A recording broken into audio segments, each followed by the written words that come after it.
right.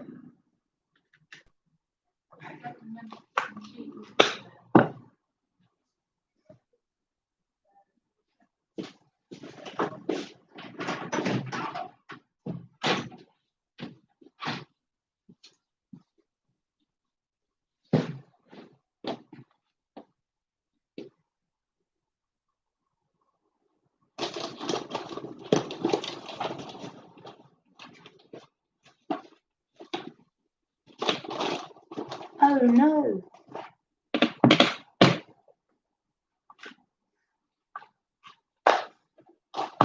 Right, you have to bear with me.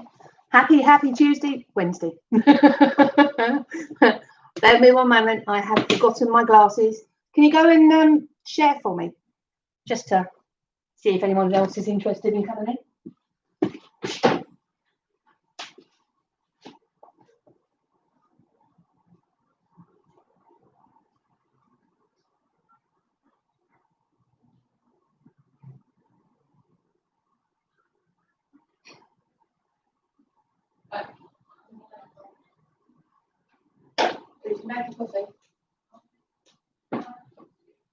Oh, no hurry.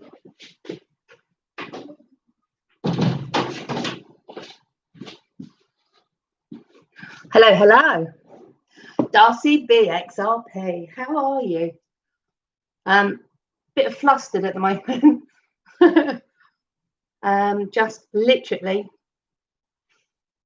got back into the house just in time. What's up, good hodlers? Charlie Waters blocked me.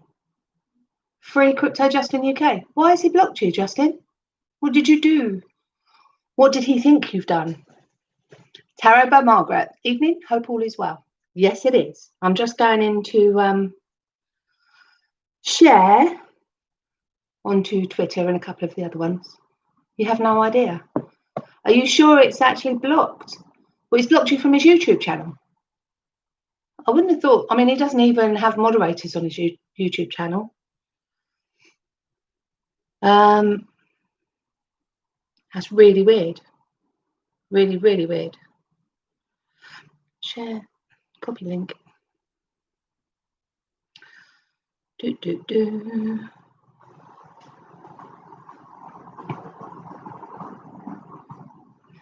Okay, paste it and shared on Twitter. None of my comments were showing up. Checked on my alternative accounts, but you were able to get in to see it, so it could have been just a glitch on the. Because don't forget, he's he's going to be heavily monitored because of what he says and what he's doing and everything that he's achieving. So so I would imagine that they will do everything in their power to stop his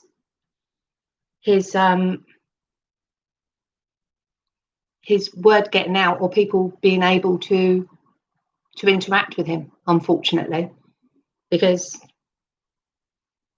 what they're going to do is probably find ways of either limiting his account, shadow banning him or whatever. If he's getting his information from where he says he's getting them, I don't think they would dare to do anything nefarious against him, like block him. But like he says at the beginning of his account, he thoroughly expects it. Right, now you need to get down off. Thank you. And you need to come away from that side because I've got a birthmark. My comments were not showing up. I can watch him and I can type my comments, but nothing was getting through. Absolutely. I doubt whether it was anything to do with him banning you. I think if you ban somebody, they can't actually see your channel ever again under that login. So I would imagine that it's not going to be that. It could just be a glitch in the matrix. Something non-nefarious. But yeah, what a chat. Brad Kimes and our Charlie. That was interesting. Really interesting. I think Brad put across a few good comments, and explained it rather well. It did cause a lot of people to start asking a lot of questions about, just get down on my shoulder. See, on my shoulder. Cool. See, that's not so hard, is it? Get off my hair.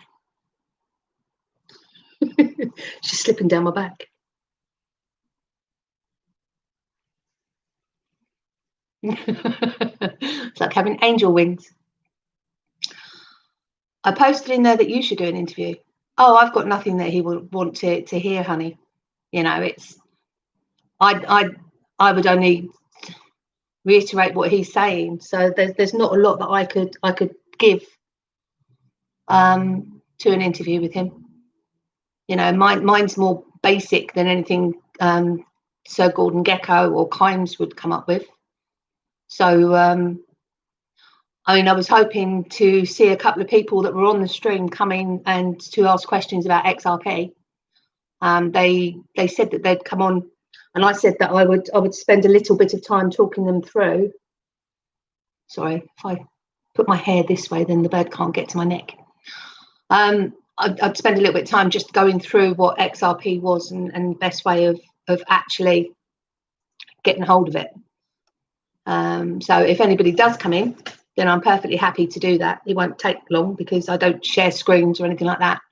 So if you're watching it back afterwards, but what you can do is you can get in touch with me, because I do, especially in the UK, as everybody else knows, I do meets. So it's quite handy. Andy Taz says, here, just in the background, Gecko is bringing on Sam I Am on his next one. What, with Charlie B? With Charlie Ward? That'll be interesting. Because Sam I Am will ask some of the questions that I would ask, which were a little bit more intricate. David Schwartz and Charlie. That would be really a good one. That would be, because Charlie's got basic understanding like me. Hi, Deb and Steve. So having David Schwartz on there would blow the minds. But what it did do is it caused a lot more questions than was answered, because the level of discussion that Brad was doing, yeah, Stephen Coombs in the house, that basically the level of discussion that Brad Kimes was doing was causing people who are not in the crypto community to ask lots and lots and lots of questions. So there needs to be almost a basic interview there somewhere where you explain sort of what it is, how it is. I mean, it literally is as easy as saying, think of it like shares. It's just a new asset class. Think of it like shares, and you're buying into that. It's just that they've got, special exchanges. And that's what we need to get across, because it's this sort of thing is going to bring a whole new level of people who are, we're talking about newbies, people that, like me, my age group, that are looking at what Charlie's saying and going, oh, I want a bit of that. That sounds like a good idea. How do I do it? I mean, I was very lucky that somebody held my hand and got me, and literally got me to a stage where I was a bit more confident. But you can imagine when you're first coming into the space, how confusing it is, and how hard it is to get to grasp everything that goes on. You're right, Rising. Very good evening, boo. Hello all. Yeah, no alcohol for me tonight, Rising. Last night, I got too drunk too quick, and yeah, but I don't wake up with a headache, thankfully. But yeah, I'm driving up to Surrey as soon as we finish tonight. So I will be listening to lots more YouTube videos. Shut up. Right, I got the hiccups last night when I was talking on the phone, and yeah, we decided to have a drink together, but obviously different ends of the country, and yeah, I get to a certain stage, I just drink it like water. I can do a bottle of wine in like half an hour, and then an hour after that I'm dead to the world, absolutely dead to the world. But that's just me. But it doesn't matter. Who am I hurting? No one. Maybe my liver. My liver, every now and then I do a really good detox. But yeah, good times had by all. So yeah, so I've been watching some bits and pieces today online while I've been doing nothing much at all except for doing a mercy run over to my uncle's with some salad, who's not well at the moment. But what I did do was there was something that I saw that was really quite interesting. And it was, and this is for, hey Lady Enigma, we covered some ground, but it was 98% constructive. yeah, it was an interesting talk, but like I said, it left more questions than it answered for a lot of people, which was a real shame. It was a real shame. What Charlie was looking for was something a bit basic, but Brad's so far into the cryptocurrency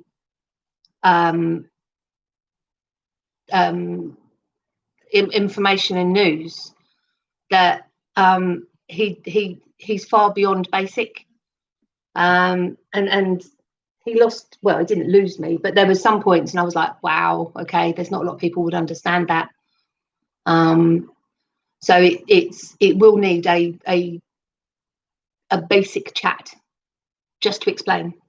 What I might do is I did a report for the leader of UKIP on blockchain. I might just do a 10-minute, wouldn't even take 10 minutes, and just read it out and put it on a video, and then read it out, because it gives you the basics on how we come about, monetary systems and everything like that, and how it's moving on, and how we were under the gold standard and no longer under the gold standard, and yada yada yada yada. So I might do that. That would be an interesting one to just read it. Just read what I put in the report, because that gives the background behind it that will give people an idea of where it all comes from. I think once people realise that it's not a scam, it might be magicked out of thin air, but basically where it's going to be going and how it's going to go forward, it's the same as all investments. It has to start somewhere. Christ, the last time that we actually had a new asset class was a couple of 100 years ago. So Devon Steve says, I imagine blockchain like a railway track and different cryptos are the stations. Yeah. The way I understand, or the way that I explain the difference between BTC and XRP is, if you imagine an email chain, XRP magazine, how are you doing? If you imagine an email chain, and then what you've got is every time that you forward the email, you add an attachment. The video that Kurt did a while ago was very good. Yes. Kurt from Love for Crypto. Yeah, really, really good.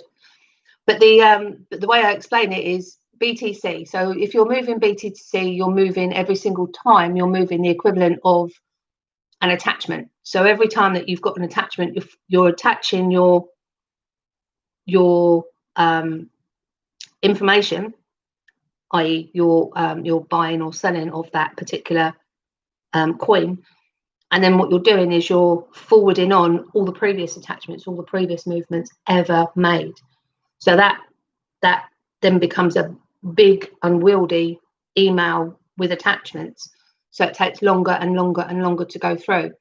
Whereas I imagine XRP like a massive spreadsheet which thousands of people can log into at the same time, and it updates real time. And basically there's no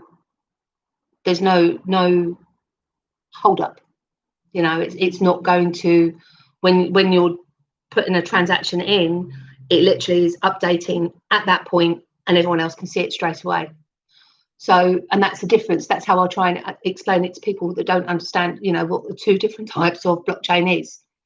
So, and I find that actually helps a lot of people to start to get to grips. Steve Willett says, "Good day, lurkers. Good day, Mr. Green, sir." Yeah, Stephen Coon says, "It's a very crazy place for noobs like me. I want to show my family how everyone is ready to help."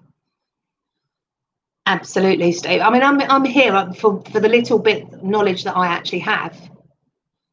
Andy Taz says, "Think Brad was looking for more info of Mr. C, but he's like the rest of us newbies, all new to us all. Pimpy was better talking to Charlie." Yeah, I mean, Charlie is just literally passing over information on stuff that he has no background knowledge of. So again, there's some understanding. It loses some of the terminology. So his information that he gets, and he's trying to give us the information that he's received in his own words, but that basically then means that there is a not misinformation, but it doesn't come across in the way that it needs to be done. Angie says, "Hey, boo-boo, driving and listening. You keep that eye on the road, or both eyes on the road, please, Anne, and be safe." Andy Taz says, "Just joined eToro, but it takes up to 3 days for them to check you out." Yeah, Andy, eToro, it's not a bad one for getting your money into to buy your coins. Do not store your stuff on eToro. There was a time not too long ago where you didn't actually own your own coins, and you couldn't move your coins off of eToro. And they I think they were very naughty, because people coming into the space that found eToro were basically putting themselves into what I call wrapped products, and that's products with rules and regulations and criteria that they didn't realize, and they thought that when they bought their coins, they were actually buying their coins and they owned them. And what they were doing is they were buying into something that had some specific rules in there, and that meant that some people lost an awful lot of money. Chris XRP says, "Charlie seems to be dead set on his dates for the change." Yeah, I mean, basically he is, but he's being flexible. He's saying that the SWIFT system ends on the 31st of August, but it's still going to keep on going for a couple of years because there's going to be a crossover. He also says that the complete financial switchover probably won't be known until the 14th or 15th of September. Now, party risk, yes, Justin. But I was speaking to my guy in the banks, and he doesn't know anything about SWIFT disappearing. And if SWIFT was disappearing in 2 weeks, trust me, he would know, because that's his job. So there's nothing that's actually been done. Now, what he is saying is that it could be a central bank thing. So so the central banks might be switching over, in which case he wouldn't know that because he's not part of a central bank. So it could be that, or it could be that when they're talking the switchover, they're just talking about the ability to use ODL, which on-demand liquidity, he calls it the quantum financial system, whatever you want to call it. It's going to be one of those situations where an awful lot is going to go on behind the scenes before we even know about it. I'll be happy to wake up one day and realise that the SWIFT system had been replaced, but it's still going through its death throes at the moment. So it's not being dumped by the banks just yet. And you need to understand also, when people talk about sort of speed and cost, it was explained to me that, you know, we're not talking about huge amounts of costs to move messages on the SWIFT system. And there still has to be the corresponding banking and or agreements between the banks for the movement of money, which obviously, if you move in XRP, doesn't need it. And I think this is what what we need to get through to Charlie is actually how the on-demand liquidity system would work with XRP for that movement of money, so that it can go out to the people, so that they understand the difference between, because at the moment people say that they send money, it's received the same day, or it's received within minutes between their bank accounts.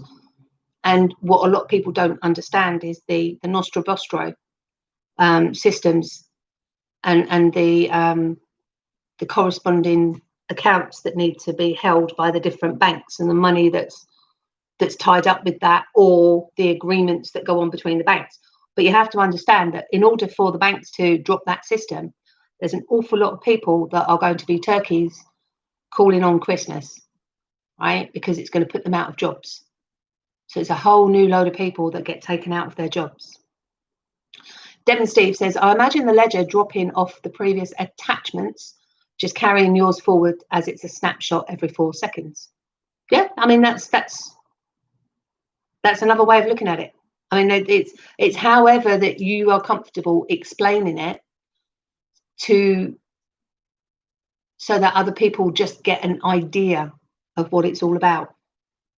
Tarot by Margaret says, I bought 2 t-shirts off Nomad Investor. He's in Thailand. I sent him XRP while chatting and received it instantly. Confirmed my order, sent instantly. Of course. So the movement of XRP is like 4 seconds max, straight to straight. And when you build in an automatic system to move that back into whatever the currency is for wherever you've sent it, you're talking seconds to actually get money from country A to country B. When you buy gold on eToro and have it delivered by Amazon, can you buy gold on eToro and have it delivered by Amazon? Not so sure, Steve Combs. I don't know whether they're just doing custodial or whether they're doing, because this was what worries me. You see these companies and they're offering gold, and there's 2 different prices between custodial gold and gold that they send out to you. But why? Because if that custodial gold has got your name on it, it shouldn't make any difference. The only difference between A and B is the cost to have it delivered, which they charge you extra. So why is there a difference in the price? Unless, they're chancing their luck. And I've heard an awful lot of horror stories about some of these custodials are actually multi-selling the same piece of gold. And I think that's going to be a huge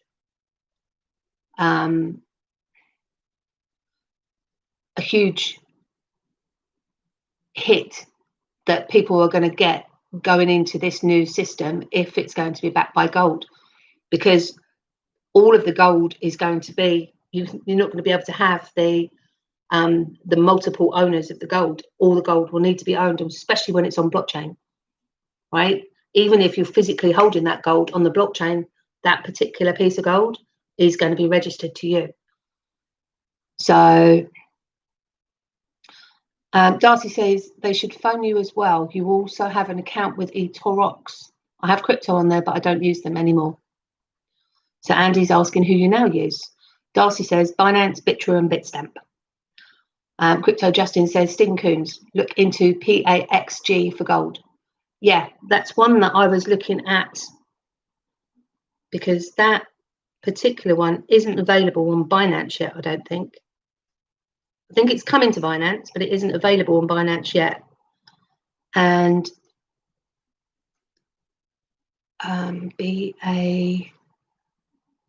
XG,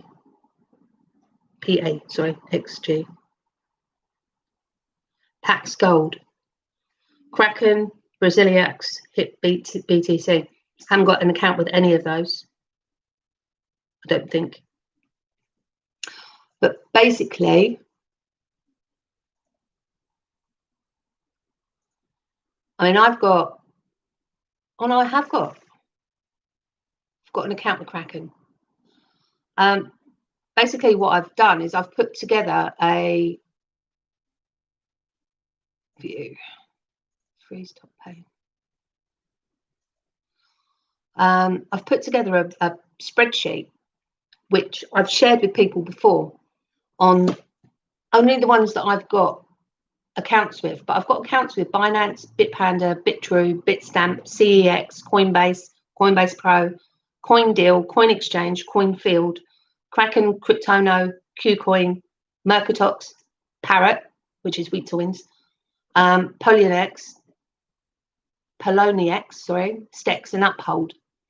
And then what I've done is I've sort of, and this is old now, this was done last year and I need to update it, but, you know, whether it's non-ramp and off-ramp, whether it's got its own coins, whether there's credit card fees, whether they've got their own credit card, max withdrawals.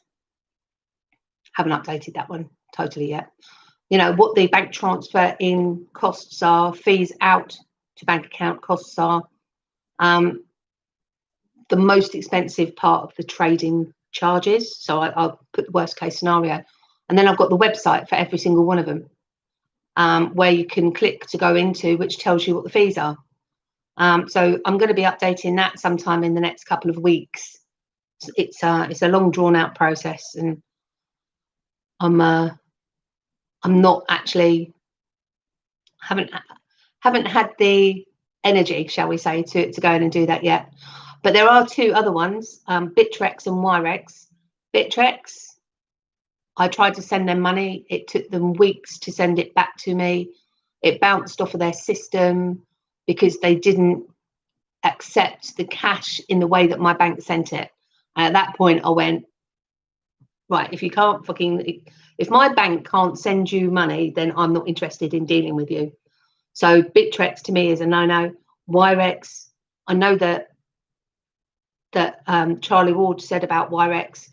It is a good one for onboarding people to start with, and because it's very basic, but it's got very high fees, and they've had some really bad press and some really questionable activities. You know, I've been contacted by somebody who's lost 30,000 XRP out of their account with Wirex. Darcy says he's got about 10 exchanges. Chris XRP says he has said that he's a little clueless about what the blockchain is and how XRP works, so needs a head up on things. Yeah, absolutely. And I'm perfectly happy to run that through with him so that he knows. I don't necessarily need to do it online with him. I mean, there's a lot more people out there that are more qualified than me to speak to him about it. I'm really basic when I talk. I dumb things down so that it's like words of one syllable. So for me, I'm probably a bit too basic to go on with someone like Charlie. Tarot by Margaret says, Wirex is fab, easy to use, get on our ledger, register on Coinbase, Uphold for off-ramps if rockets. We all know how system crash in the bull run.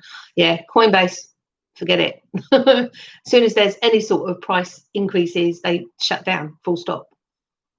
You literally can't you can't trust them to stay open to get your money out. Wirex is, I mean, it's where I started, don't get me wrong. I started with, well, that's one that I found on my own after I was originally shown. But back when I first started this was a couple of years ago, the only way to get money in was to put your money on Coinbase, move it over to buy a coin, put it on Coinbase Pro, transfer it over to another exchange that actually had XRP on it. At least it's got XRP now.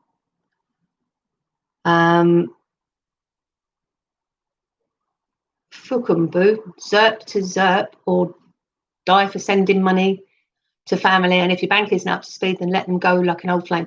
Do you know what? The one thing that I found was HSBC, Nationwide, and Santander. All three of them put holds on my transferring of monies to the exchanges like Binance, Coinbase, not with Uphold for whatever reason. So what I did was I went and got the much better app, and then I was onboarding through the much better app over to CoinField, and it was literally, you know, it was the easiest way to get cash in, because the banks are really tightening up, and all that they keep saying is, well, you know, it's not our fault. We can't white label it. It's something to do with the company that runs their transactions, the Visa transactions, because although you're not paying by credit card, you're paying by Visa debit card, and that's what they do. Visa debit have whitelisted all these different exchanges, not all of them, but some of them, and basically what they do is they stop the transaction going through. So if you need to get something on quick because the price is dropping on something and you want to get some money on so you can buy it at the reduced rate, right? You think it's gone through, you're sitting there waiting for the money to turn up, and it doesn't. And then 3 hours later, you get a little text message from the company. It says, oh, looks like there's been some fraudulent on your account. Can you give us a call?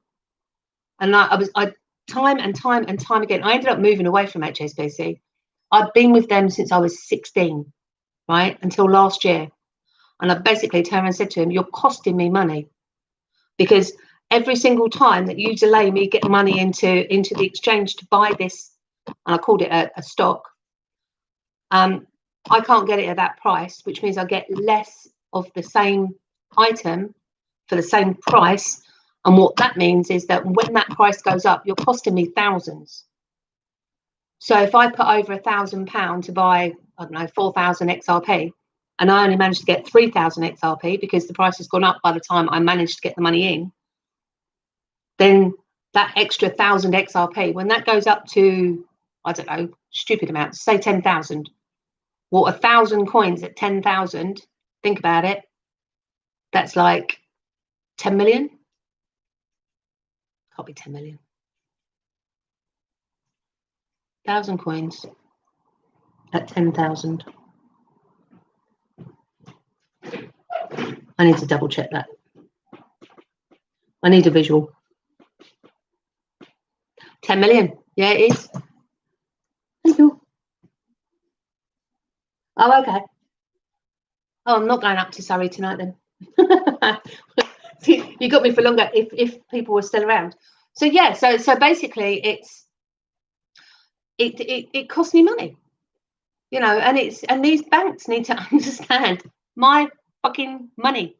And if I want to move my money onto something and I choose to do it, and I've moved money before and I've been through all of their money laundering, yes, I like this company, can you please white label it? I don't expect them to keep on doing it time and time and time again. You know, you get £100 here or £50 there, and you're trying to get it on to buy at you know, when it does its dip. No, and I was steaming, absolutely steaming. PAXG. I looked at PAXG. It's on Bitstamp. Gets a vote from me. All right. Yeah. Sorry. Catching up. Oh, you lot have just carried on.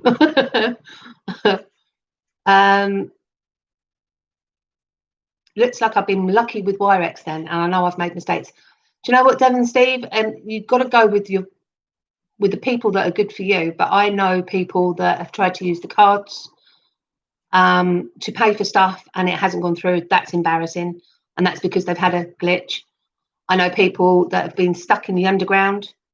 Chris, if you're in here, Chisney, and can't get out the underground because he put all his money on Wirex. And was spending it from there. So, and he'd sent out an SOS. I mean, what can you do? I know my sister got stitched up badly when they hit her for huge amounts of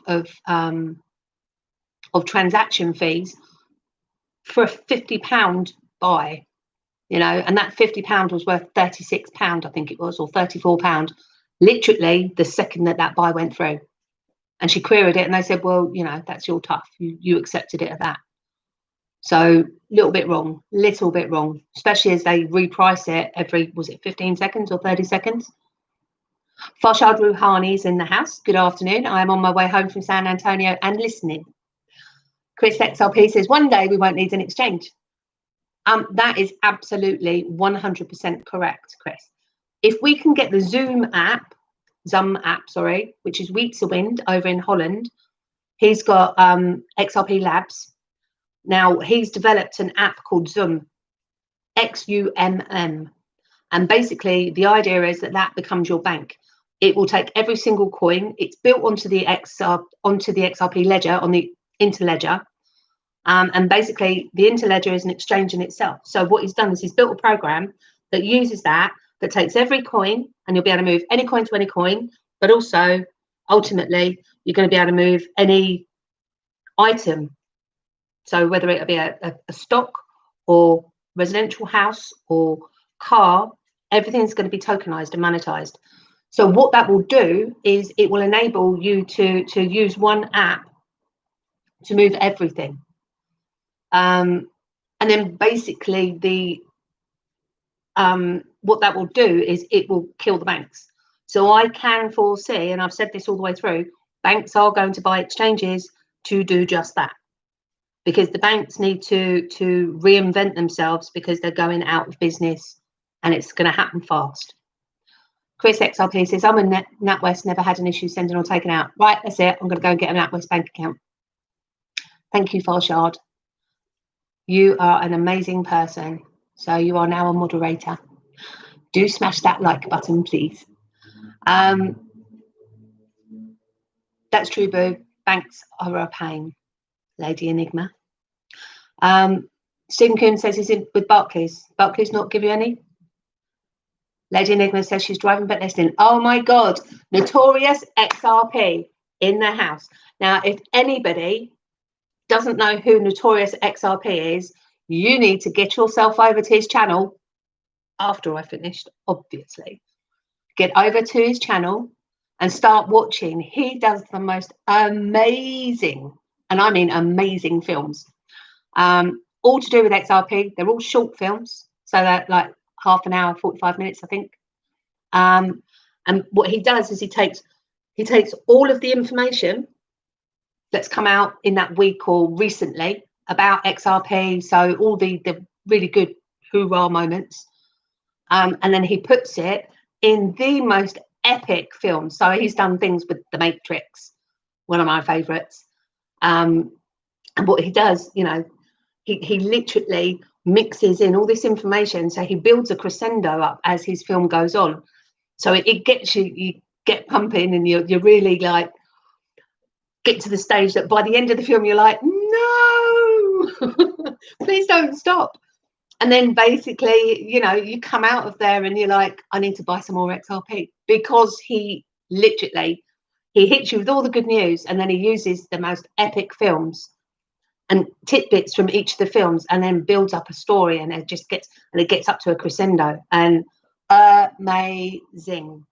So please make a note, Notorious XRP, very, very undervalued from the rest of the world. And if I can get people watching his stuff to find out exactly the use case and how much stuff, infrastructure goes in around XRP, and how good the use case is for it, you just go back watching his films. You'll see the lot. I mean, there's no other coin that has a use case or infrastructure or good news the way that XRP does. And Notorious, he smashes it out the park every single time.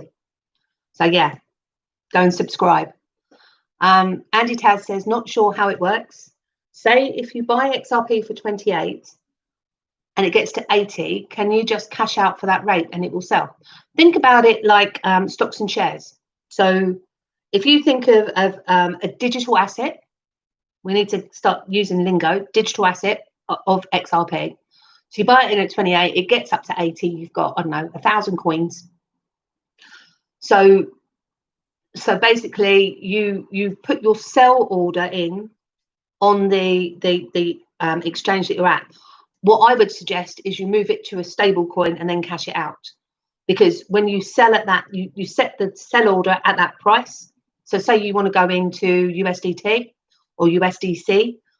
So you've put the sell order in, and then when it hits that rate, so you put your sell order in all, or 50% or 25%, whatever it is, or however many coins to sell at 80 pence or cents, then basically what you do is that order then goes through when it gets to that level, as long as it's got enough buying power there to do so. And then that will be sitting in your USDT or USDC or whatever way you've sold it to. If it's sold to some of the exchanges, you can sell to GBP or sell it to US dollars or euros or whatever. So it depends on the exchange that you're in and what you're selling it to, and then you use it to come out. So you're not selling it to cash out, because if you sell it to cash out, you're selling it at whatever the price is. So by the time it goes through, it could be 90p, but it could be 60p. So it's always good to have a set price for the orders that you're putting in. Hope that helps. And will it sell? Only if there's enough people buying, and only if it's at that level and fills all of the buys. Because it could be that you sell at 80p, you set it to sell at 80p, and there's a whole sell wall of people selling at 80p. So you might be selling 1,000 coins, but there might be 4 million coins that needs to be sold. And it depends on where you are on that list and how many people were buying. And then what it might do is it might tap that 80p. And then because there's so many people selling, you know, the buys peters off. So there's not many people buying that. So it might sell, I don't know, 2 million out of 5 million, say. And if your order it came in after the first 2 million, it might drop. So it might go down to 78p. So therefore your 80p sale doesn't go through. But generally what happens is it comes up and it taps it again. But it depends on the timescale that you need to sell it out. The one thing that you need to remember is if you don't set a limit order and you just sell it, so you say, right, I want to sell 1,000 coins, you just press to sell, then it might be 80 pence when you're starting to sell it. So it might sell the first, I don't know, 200 at 80, but then the next one down is you might have 400 coins at 78, and then there might be 300 coins at 75, and there might be the bulk of that, the rest of it is, you know, it will sell all the way down and pick it up as it goes. Remember, when you're looking at the candles, you see like there's a wick above. So you've got the candle, which is the fat side of it, and then you've got a wick. So you've got a line, just a single line, either above or below. Basically, that means that it's wicked. So say it's going down, it's wicked down to that level, and then it's come back up. But if you've put a sell order on this candle and it wicks down, and you haven't set the price to sell it at, it will sell at all those prices going down that wick until it's sold all of the coins that you wanted to sell. So hopefully that will help. Could not find PAXG on Bitstamp. Kraken, Braziliax, hit BTC. I haven't got it on as a Bitstamp one. Red Dog Lady says yes, 10 million. Yeah, it's such a large figure that I have to check it. Tony Favell says, oh, see, I'm going to have to catch up with you lot now. I know your friend problems with Wirex Xbox person. I have no problem moving, buying XRP, moving it off and moving it back on and selling it. No problem at all. I know, but I also know that somebody else, I mean, not just my friend that had his XRP stolen, and it was an inside job. Somebody else has contacted me recently on my Wirex rant video on YouTube and said that he's lost 30,000 and they're denying. Farshad will be happy with $100. Yeah. I think there's an awful lot of us that'd be happy with $50, $10. In fact, $1 right now would be good. Notorious, love you. Mwah. Tony Favell says, come on, folks, give both thumbs up. 20 in, 5 thumbs up. I've got 10 thumbs up now, but thank you very much. Kim Schwartz, am I secure with just having my XRP in Coinbase? Coinbase is a very reputable company, but the one thing that I will say is that it has a really bad habit of crashing the moment that there's any price action. So if you're relying on being able to sell your XRP in Coinbase when there's a bit of a bull run, then you're not guaranteed to even be able to get in to put the sell order in, which is why I put a little bit in some of the, obviously I keep most of mine on a ledger, but I put a little bit in some of the different exchanges because, you know, even Bitrue goes down sometimes. So so I try to cover all bases. Stephen Kuhn says, get away from Wirex, they are poop. Yes, it is disgusting from Wirex. And they have a really, they won't even respond. My friend has actually reported them to the police, and the police obviously haven't picked it up. And it's probably, cool, it's well over a year, it might be a year and a half now. Hello, Mari, my friend from Norway. Hello, beautiful. I tried to buy Bitcoin when it was at $3,000. A week later, I got the message that it was something wrong and I didn't get it, and Bitcoin was up again. I know. And that is what and there's nothing you can do. These banks, they piss about with stuff. My bank in Ireland won't let me use Wirex anymore. Absolutely, Darcy. The banks are naughty, right? They need to be held accountable because, I mean, it's not like that crypto isn't recognised by, especially in the UK, by the FCA, the Financial Conduct Authority. So if it's recognised by the FCA as an asset class, it's classed as property, so it's taxed as property.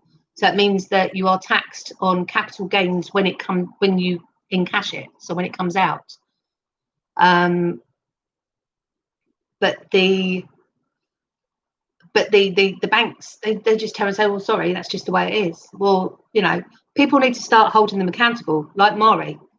You know, to buy a Bitcoin at $3,000 is what you were expecting to do, and then for it not to go through means that you lost out on buying it when it was low, and it might have gone back up to, I don't know, I mean, it went from 3,000 to 6,000 fairly quickly.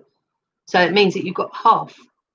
And that's where somebody needs to be able to, or there needs to be some way to hold these people accountable, because at the moment, you know, banks are heavily regulated and they still manage to get away with it. Justin says, I use Bitrue, Binance now, Bitstamp for major off-ramp. Yeah, I mean, I've cashed out from Uphold. I find that's really simple. Back to the Future are my faves. Yeah, the Back to the Future one, amazing. They've got the there's just too many. There's just too many. All the Star Wars ones, the ones where he mixes and matches.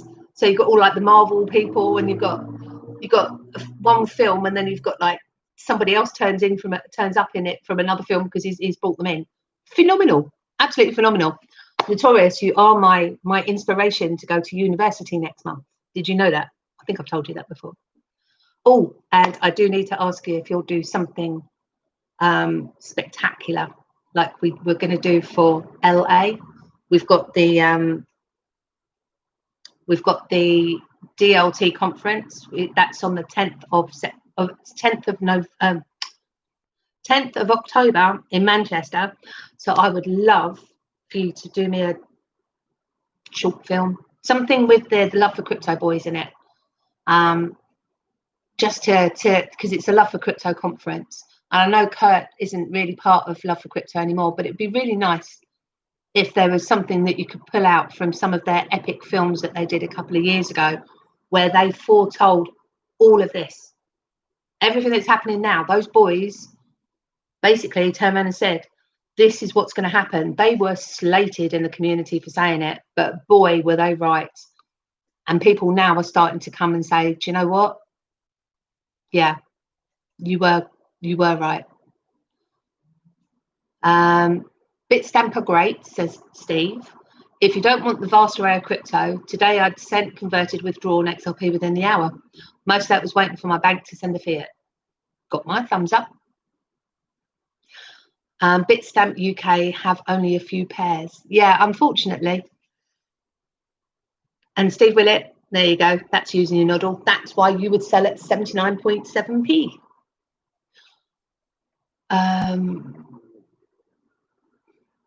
Sorry, it's just jumped.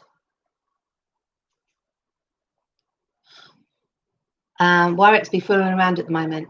I don't think they have recovered from the card issuance going down. Absolutely, Rising Green. Revolut's still holding strong, just can't export XRP yet, and the development team have no plans to change the system yet. Revolut are really good. If you want to go and put some, you can go into there, put your fiat on there, buy your crypto, and then you can spend your crypto, and it changes it to fiat for you. 22 people in, the master builder number. Love it. I've lost 2 since then, so we're down to 20, but that's still good. Are you definitely doing the meetup on the 12th? I have a few people interested in coming down. Yes, 12th of September is definite. I just haven't booked the hotel or the venue. So basically what I do is I pick a traveling or one of the Premier Inns is my favourite. And then usually they've got Hungry Horse by the side of it. So I'd book a couple of tables at the Hungry Horse and just take it over for the day. So yeah, that is definitely going to happen. I just haven't booked it out yet. And if I can find somewhere that's got a room, I think it would be really good for this one, which is the pre-conference one, around Birmingham, because Birmingham is actually, it seems to get a better turnout. I had the most amount of people when I did the Birmingham one. So yeah, I'm doing it 12th of September in Birmingham. Steve says, hit BTC wants shooting. The pricks have 10k of my XRP and will not give it back. Why won't they give it back? Kim Schwartz says, so diversify my crypto even if it's all XRP. Diversify the exchanges. If you're intending on cashing out, because no exchange can be trusted, right? No exchange can be trusted. So what we say as a community is get yourself a nano and then put majority of your coins on a nano S or a nano X or whichever one you want, or get yourself a cold wallet so that it's actually stored off of the exchanges. But what I've done is I've left little bits of XRP in a few of the different exchanges, because if Coinbase goes down, which it probably does, Bittrew goes down, which it could do, then I've got some on Uphold and Binance, so that I've covered all bases. It could be that all 4 of them go down, you can't do jack shit. But when it starts to move, the trick to do is to set your sell orders at whatever level you're wanting to do. So if you want to encash out, I don't know, 1,000 coins at £5, then set your sell order up on the exchange so that there's 1,000 coins set to sell at £4.99 or £4.98, whatever, and then basically leave that to run itself. So if the exchange goes down, you should still be able to have sold those coins, and then when the exchange comes back up, you've got it at that price. It might have gone past it. This is where you have to make peace with your own. You have to make peace with your exit plan, because you could set a sell order to sell at 5, and then it will blow past the 5 and hit 10. If it does that, it does that. You know, you need to be able to make peace with everything that you decide to do, and that's why I say write down your exit plan, because if it's there in black and white, then you can make peace with that. It doesn't matter if it blows past and goes up to 10. It just means that, you know, you're closer to maybe the next one that you're going to sell. And I've got different levels of sales to go through as it goes up in price. I'm still buying up to $5, so I have faith that it's there. But the word diversify to me means to hold more than one type of coin. So I've covered bases by buying different coins just in case it works out that XRP is not the chosen one, because nobody knows for sure. There's so much infrastructure that's gone in, but it could be that they've decided that they'll use something else because something else has come up, and then they launch that and nobody's had a chance to buy it in. But the way that I look at it is, a bull run is a bull run, and a rising tide lifts all boats. So, and that's something that is so very true. So Bitcoin goes up, the rest of them eventually go up. So there'll be other coins that can be sold if XRP doesn't actually do what it needs to do. Stick with the main exchanges or face the consequences, says Chris. Bitpanda, Binance, Coinbase Pro. Yeah, I could add in a few to that. I mean, I quite like Uphold. And I think I read that Bitstamp are moving from the UK and going into the EU. Well, in that case, they won't actually get any of my money on that one. So, Revolut development team, super approachable, great feedback. I proposed the junior selection and they did it in a few months. Yeah, that was a great idea, Darren. Really good idea.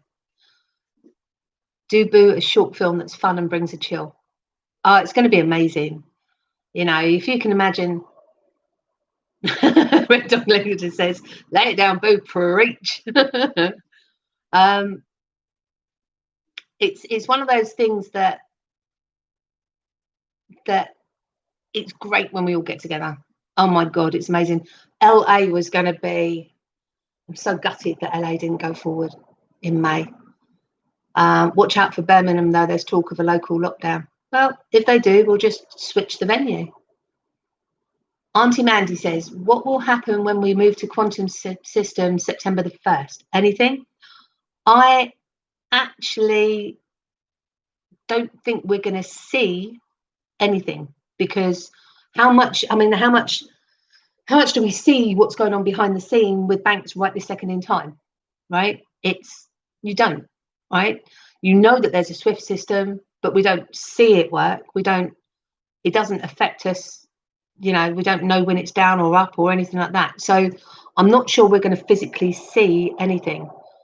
I think that the quantum financial system is ODL, on-demand liquidity, which is the Ripple software that will enable banks to be able to send digital assets, cryptocurrency, from bank to bank without having to advance fund, which is what they do at the moment. So at the moment, the SWIFT system sends a message from Barclays in London to Bank of America over in the USA. But as long as Barclays either have a reciprocal agreement or an account with them that's got several thousand or several million dollars in there to advance fund it, then basically you see the money go in the account almost straight away. So the same day. Generally, they make it last sort of 3 to 5 days because that's what they can do, and they charge you an earth to do it. With the quantum financial system, which is the on-demand liquidity system, what that does is it negates the need to actually have any reciprocal agreements or money sitting in that bank ready to pay out in advance. What it does is you go through that system instead of the SWIFT system, which is just a messaging system, and it physically moves the XRP from Barclays in London straight over to the account over on the Bank of America. That was a bad example. Say the Bank of England to the Bank of America. So it moves from the Bank of England to the Bank of America immediately, and it's received and transfers straight into dollars, because obviously the Bank of America hold millions of dollars themselves because it's their own currency. So it's the technical amount of the British pounds to XRP to US dollars in seconds. And that's how it works. Boo Boo's movie should have a ghost bank buster theme. Oh. But yeah, Auntie Mandy, I'm not so sure it's going to happen the way that we're being told, because I do know somebody who does that job in a bank and they know nothing about the SWIFT system closing down. So I would hedge a bet and say that it's just being put in place, and then the adoption is going ahead, but the actual physical usage could take some time to physically come through, because obviously it's a new system and it takes time for these things to take hold. Plus, there would be an awful lot of redundancies. CSC is stable under 0.00. Oh, excuse me, 20. Yeah, I've got a little bit of CSC, but I was told last year when I went to Weeks of Winds Amersfoort, I'm sure it was last year. Yeah, it was last year. I was told by a very nice Irish gentleman that CSC $10 to $20, but it's going to take at least 2 years. So another year, and possibly we'll see some price movement on that one.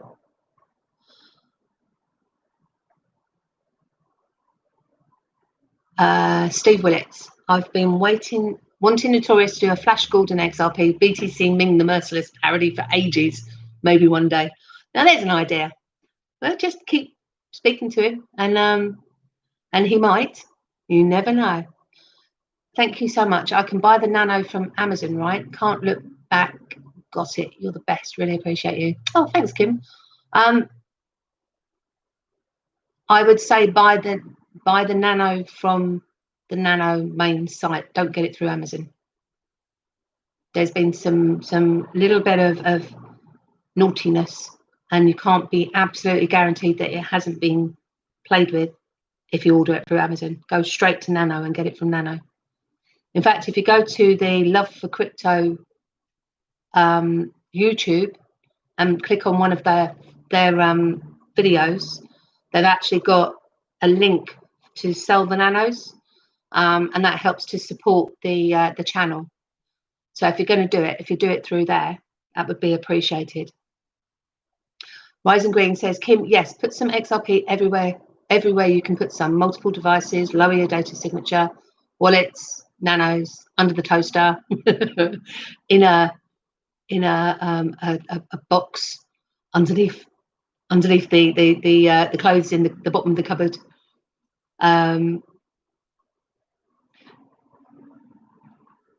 Buy from, there you go. Darcy B says, Kim, don't buy from Amazon, buy from Ledger official site. Absolutely. We can't set up sell orders and uphold. Money bags, I do get that. I've got someone there ready to sell because I'm going to be a poor student. Well, in fact, I had my last paycheck last month, so I've got no other money coming in. So I'm going to be a poor student, and I will probably have to sell down some coins in order to be able to live until this all comes through anyway. But that's fine. But what you can do is you can get yourself an account with somebody who can. So, you know, Uphold doesn't have to be the only one that you've got coins on there ready to sell. And Rising Green says the same thing. Only buy Nano from Ledger. Use link from a trusted channel and may get a discount. Do not buy from Amazon at all, ever. No. Yes. Go to Love for Crypto, and that's the channel that I'm involved with. I do. I help him with the conferences. Farshad says, do not give your password to nobody because there's many scams out there, trust me. And don't ever send your coins to someone who says that they are going to uplift the amount and send you back double. That's a scam, right? The moment you send that across, you're never going to see that again. And if you get anybody that says, right, I'm going to send you pretending to be somebody, you don't know, you think you're talking to somebody from an exchange, and basically they tell and say, right, I'm going to send you a code, let me know what the code is. Don't do it, right? What they're doing is they're resetting the password, trying to get in, and basically that code is for you to go in to change your password. They change your password to get in, and then they rinse you, and then you'll have nothing left. And trust me, I know that. I lost 1.4 million Pundy X that way. I was sick as a pig. I got caught, but I thought I was talking to someone from Pundy X help team, the customer services. Bitstamp are Russian. I think I just reached out to them when they got an office in London. They said they would include a GBP XRP pair. Ah, that would be very cool. I mean, if they do, then that would be very cool, because you could sell down to GBP and then it's just a case of taking it out. Rising Green says, format Windows, stay offline. YouTube, Win 10 security settings, make changes, go online, install Malwarebytes, paid, Firefox, add uBlock, Origin, and DuckDuckGo. There you go. Chris says the vet is looking rather good right now. Ooh. It is a really good project and very worth your attention right now. I've heard noises that vet actually could be moving very soon. So, I mean, I just buy and hold. I don't buy, sell. I buy and hold. Rising Green says, install QFX keyword scrambler. Yep, you've lost me now. Bitstamp is an XRP liquidity exchange, says Justin. There you go. Rising Green says, install Brave browser. There you go. You're getting all the instructions here. Google is a suggestion engine, not a search engine. Yeah, Brave browser is the best. And then DuckDuckGo is what I do. Auntie Mandy, I actually explained something. Cool, fabulous explanation, thank you. Dum Green, aha, he saves everybody, every one of us. Can't get that song out of my head now. Thanks, mate. Devin Steve even thinks Swift will still be there for a while. The ODL will be used, but Swift there in case it's needed if the ODL goes down, which we all know it won't. But I know, and there has to be there's going to be a crossover. Obviously, no software is ever replaced by taking the other software away, ever, because things happen. People. There's going to be a lot of stuff that actually happens on Swift that needs to be programmed into the ODL. So, yeah, I can't see Swift going anywhere for a while. But the cost savings that you're going to get by not having to have the currency exchange is going to be huge. Once they get to grips with that, banks will it will become their preferred route, and then gradually, bit by bit, Swift will go out the window. But Swift is actually bringing in a GPI. They're upgrading their system next month. So you're going to be able to send money by message, but there still has to be a corresponding bank or agreement between banks in order to advance fund it. So how that works, I've got no idea. Rising Green says, buy mobile device and pay as you go SIM. Copy all apps, wallets with new email. Proton mail is encrypted. Move assets, then call mobile provider and assign new number to your account. Reset data signature. Love the crypto. Headed there when you're done here. Thanks for sticking around, Kim. Tony says, when you buy a Nano, make sure the packaging hasn't been tampered with and everything is sealed. Rising Green says, Flash, aha. You will have nightmares. I can save you from this, but it's a similar kind of evolution. Margaret says, also small amount appearing on Ledger Nano with link in memo. Do not click, just ignore.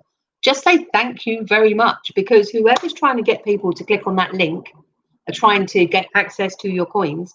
They must be spending, well, advance of thousands of pounds by sending that minuscule amount to try and tease people, so that the silly ones actually just press that to click the link.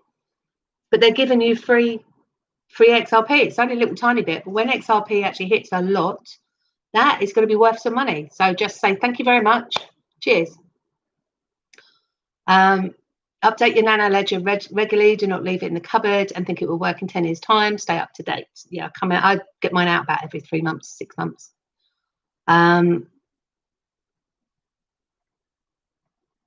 God, bloody hell. You lot are chatting. There's an XRP GB pair on Bitstamp now. Just looked. That does actually, that changes quite a bit, actually, because there's not many people that do have that. I know that BitTrue actually want to have that. So, and they probably will eventually, but it takes time to install that sort of stuff.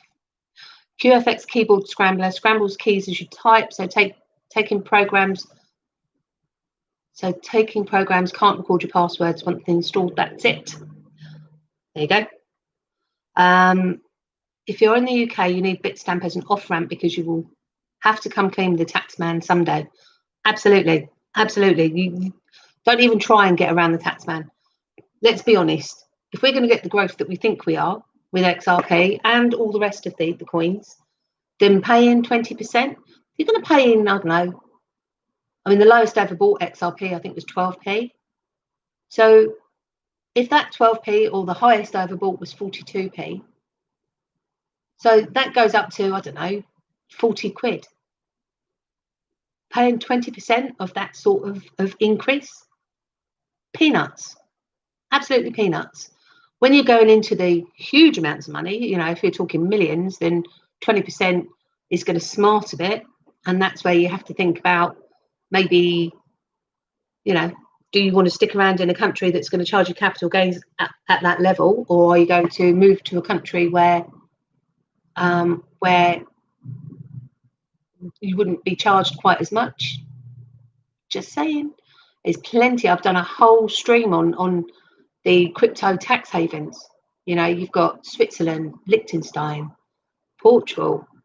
There's a few. Malta, I think, was one of them. Germany, if you've held your coins for more than a year.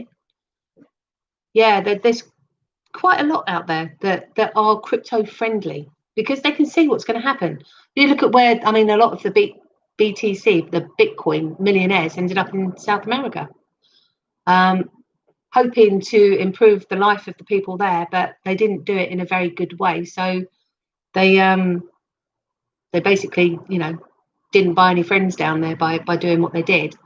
But if you do it properly, you can make a massive difference, especially like local communities and things like that. So, I love my country, don't get me wrong, and I will pay capital gains up to a point, but there will become a point where 20% of me paying it out to the government versus that using that 20% to go and put it to a charity somewhere, I'll be weighing that up. That's going to weigh heavily on me, but I will weigh that up at the time. Might never happen. You never know. Is everyone sorted with Flare? I'm going to wait with Flare until about a week beforehand, and then I'll take a look at how everyone else has got on it. What I like about Bitstamp is the withdrawals are totally unlimited. Absolutely, Justin. Red Dog Leader says, I have an extra nano if anyone needs one. Wink. Steve Coombs says, Rising Green says, Steve Coombs, I don't like the idea of Flare yet. It raises questions for me. The more I dig, the happier I am not to partake. This may change. I'm just hanging back before I sell myself to a free lunch. Barshard says, I did receive a message on my Coinbase Pro to call. I did. It was a scam. I did report the 1-800 number to Coinbase. Yeah, see, they're coming out. I'm nice one, Margaret. If Nasara Jasara comes into play, will we have a taxman? No, we won't. No, we won't. And we will be able to. This is what I was trying to say in Charlie's stream. We're going to actually have a situation where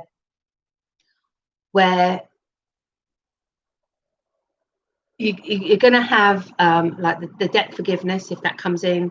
You're going to have a redistribution of wealth coming through from the Nasara Jasara.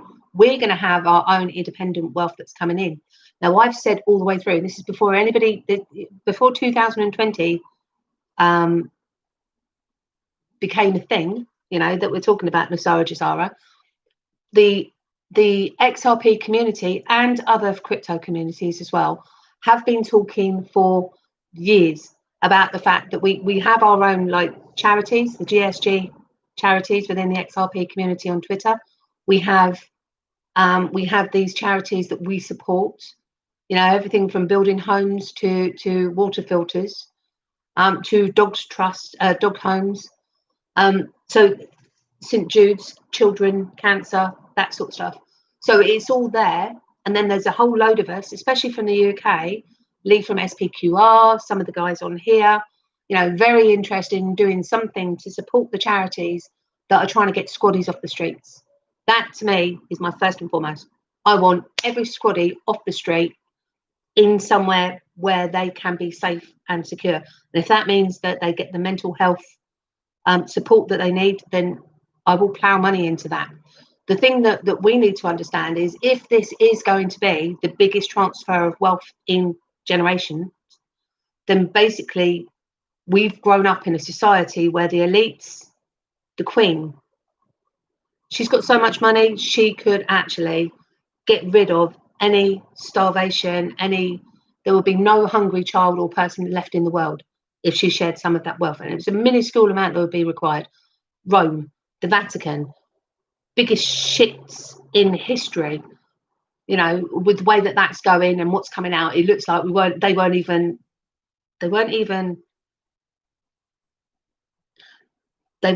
praying to God, they were praying to Lucifer, right? If this actually works out the way that I think it's going to go. But they, again, had massed so much wealth. Nobody needed to be hungry. Nobody needs to be in a situation where they don't have excess.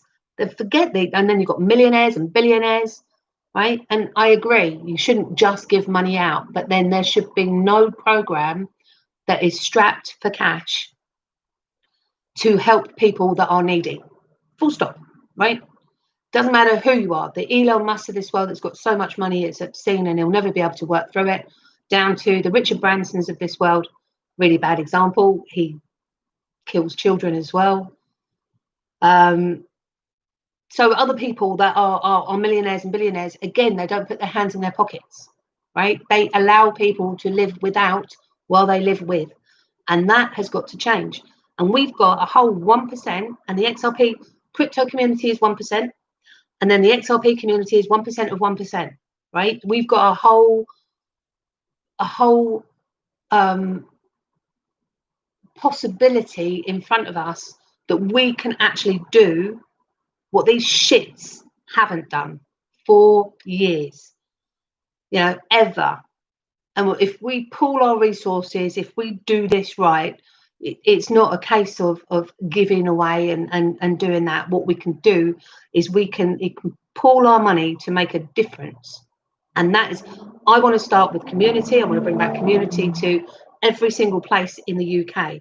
And that can be done piecemeal at a time. And I've got a plan to do that. I want to get all the squaddies off the streets. I've got friends over in Africa that are amazing, that need more money in order to do what they do. And they take AIDS victims and they have generations of children being born without AIDS. They support the children whose parents die of AIDS. They've got a system of care that makes the UK look stupid. And I mean stupid. So, that there is no reason for anything when we manage to get hold of this. There is no reason, even if Nasara Jasara does not come in, that we can't do some really good things with what we get, right? And I don't think anyone who's grown up the way that we have, we're all workers, we've all grown up without silver spoons in our mouths, and we look at what the people that did grow up with silver spoons and what they've ignored and what they've done to the contempt that they must have for normal people is ridiculous. And I'm not talking about socialism. I believe that everyone needs to work their own in the world, but there are people that can just having a hand up is going to make a difference. And the difference is you've got somebody who's going without food so they can feed their kids. That happens.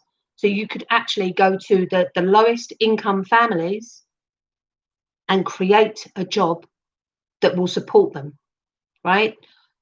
Digital asset conductor, how are you doing, honey? But there is no need as such. There is no need for us to not do anything, right? You can't just grab the money and run. Some people will, and those people will get theirs, because I believe that karma is a wonderful thing. Let me just catch up. No tax man with Jasara. What if you registered under common law and don't pay tax? If you don't pay tax when you're supposed to pay tax, they'll come after you and they'll take everything. Margaret says, I saw on the UK Gov website and it says you have to pay tax to the government where you bought it registered. Would be interested if that's changed. There are ways around that. You can take a loan against all of your crypto and then put the money into trust and move, and then basically repay it all back. So yeah, there's ways around it. I'm not sure on the trust sort of stuff, but basically, yeah, you can take a loan. If you leave the UK with shitloads of debt as such, because you've taken a loan against it, so therefore all of your crypto is loaned against, then you can't pay tax on a loan. Just saying. Red Dog Leader says, I agree with the Flair piece. Gonna wait to see how this plays out for sure. No link to the Nano. Absolutely not, no. Steve Coon says, have you any information on how you get a loan from your XRP collateral because you don't pay tax on a loan? It's just saying. Great minds think alike, Steve. Loans are the best way, I agree. Yes, up to a point, because if you take out the loan, you can do it with Bitrue, you can do it with Nexo, and there will be more that comes out. But beware, because if you go beyond 85% and you've got no extra money to put into that to offset that, you could end up losing your coins. So if you have a flash crash like you had last time, they could literally liquidate you. So be careful what you choose to do and how much you choose to do it with, and how you go about that. Look into that really carefully. Have backups on backups if you're going to do that side of it, because you could end up with losing an awful lot. But it is an option. Steve Willett says, no more taxes if you vote for me. I didn't say anything about levies. Rising Rain says, here. Tony, surely if this new financial system does come in and what everybody says it is capital gains and income tax will be gone, won't it? Yes, it will. Yes, it will. Blockchain will make charities accountable. Yes, it will. Charities, I think, Calculon, how are you doing, honey? I think charities are going to have a very lean season very soon. They've been infiltrated by pedos, and unfortunately, what's happened is the places like the Red Cross turns into a money laundering regime, and where you've got, I think Charlie said on one of his streams, if you look into a charity and their running cost is more than 8% of their total revenue, then don't give it to them. Basically. Steve Coon says, if you live in 3 different countries across a 12-month period, you become an international traveller and are eligible as tax exempt. That's an interesting one. Chris says, boo-boo, if we're all getting money, then there won't be any poor, just like if all the countries have a one-to-one currency, a lot will be stinking rich. Absolutely. But if there's going to be a situation which the humanitarian effort, right? So when Charlie's talking about it, he's talking about, depending on what you're going to do with the money, the humanitarian effort that you're going to do. That indicates to me that not everyone is going to get that wealth. So I'm not sure. I am not sure how that would work. But there will still be people that need help.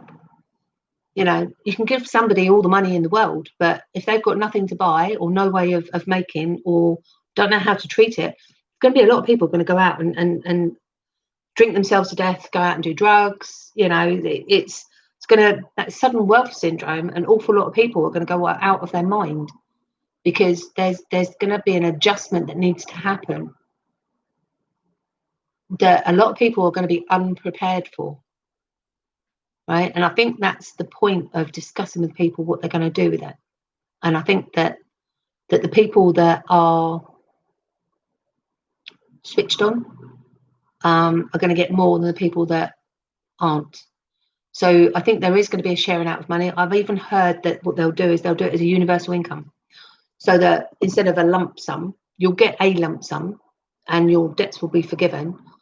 And with the patents that are coming out, you're going to end up with free energy. And the med bed, that's really exciting. Anyone, if that can cure me of my my asthma, that would be absolutely bloody amazing.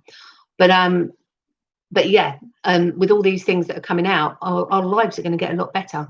Some people are not going to be able to cope with that.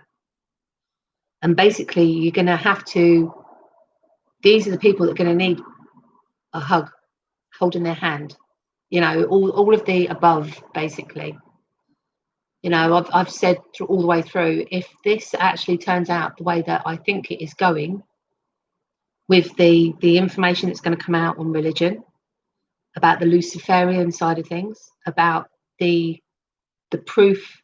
There's an awful lot of people out there that say about, you know, save our children, child traffickers, and all that sort of stuff, that don't actually believe too much about the extent of what's going on. That once that proof is there and it actually becomes a thing, you know, not only do you realise that you've been worshipping these people as your idols, that's going to be hard. That is going to be really hard for people to come to terms with, because, you know, they eat babies, they drink babies' blood, they brutalise children, they eat flesh. You know, if that comes out, and Charlie said that he's actually seen the frazzle drip stuff from Hillary Clinton, so he's seen the video himself. So the fact is that is a fact. RTB, that is a fact. And you know, and just the fact that it is a thing is going to make a lot of people lose their minds, right? So at the same time, you've got this change in reality, you've got the money coming in, you've got a debt forgiveness. Bear in mind that we've all grown up conditioned that debt is a way of life. I managed to clear all my debt, and I know what it's like to be debt free, and that is a change of attitude. And this is everybody's going to go through at the same time. We're going to have to be the people that are there to help all the people that are going to need it, because family, friends, they're going to be lost. They're going to, when Charlie turns around and says that there's going to be suicides and heart attacks, he's being deadly serious, because some people just won't be able to handle what's coming. And it's sad, but it's what we're here for. The sky is the limit for all the good that can be done with XRP. Yes, it is. Every country has signed the peace treaty, so all countries will get an equal share of the gold. Thank you, Auntie Mandy. Yeah. Everyone give Boo Boo a thumbs up, subscribe, and retweet this. Blah, blah, blah. Put my teeth back in. Retweet the stream. Devon Steve says, if Jasara and Asara come in, debt not part of the ethos, then how do people buy and sell properties? They're going to crash the price of properties.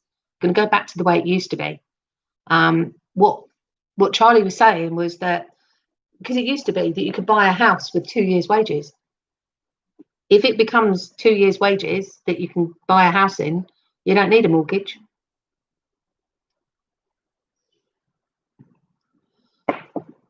Think about that one. So if you need to borrow money to buy your property, then you'll be able to go to all the members of your family and say, can you all pitch in? I'm going to tokenize the property and you get a percentage of it, and I'll buy that back over time. Interest free. Just saying. You know, that's exactly how some families work already. How do you think that, you know, you've got immigrants coming over from India? So they start off with one shop, right? And all the family, they live in one house, they've got one shop. And then what they do is they all work together. And it's the way it should be. They all work together to buy the next house, to buy the next shop. And they all end up with shops and houses of their own by living together, short-term pain for long-term gain. They get it right. And that's the way it should be. You know, the segregation that we've had from our own families over the years, from, you know, successive governments that say that they look after our benefit, they're looking out for us, and they have our best interests at heart. Oh my God, that is so not right. And again, that's going to shock a lot of people, because it doesn't matter who gets in. The agenda's the same. You're seeing that now. Doesn't matter. Doesn't matter who it is. I don't see the Labour taking the Conservatives to court about people's right to breathe fresh air. Do you? No. I'll tell you what I did see. That was one thing I was going to show you. It was really bloody good. 15 minutes in, there was something that this guy, let me go to the YouTube. Stated have been far-reaching both physically and emotionally in adults and children alike. Listen to this. We hired you to represent.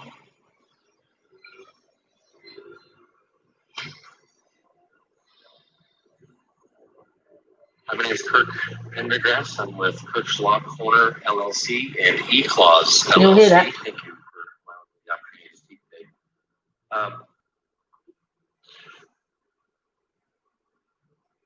You guys have been shammed, violated your rights to due process of law, fellow injury to servant. The governor, according to Article 4, Section 9 of the Idaho Constitution, was required when he did his proclamation to call you folks into session so that we could deal with that state of emergency, because that's a power that properly belongs to the legislature. Natural rights and civil rights have nothing to do with the establishment, support, or management of government. That would be American Jurisprudence, Volume 15, Civil Rights, Section 2.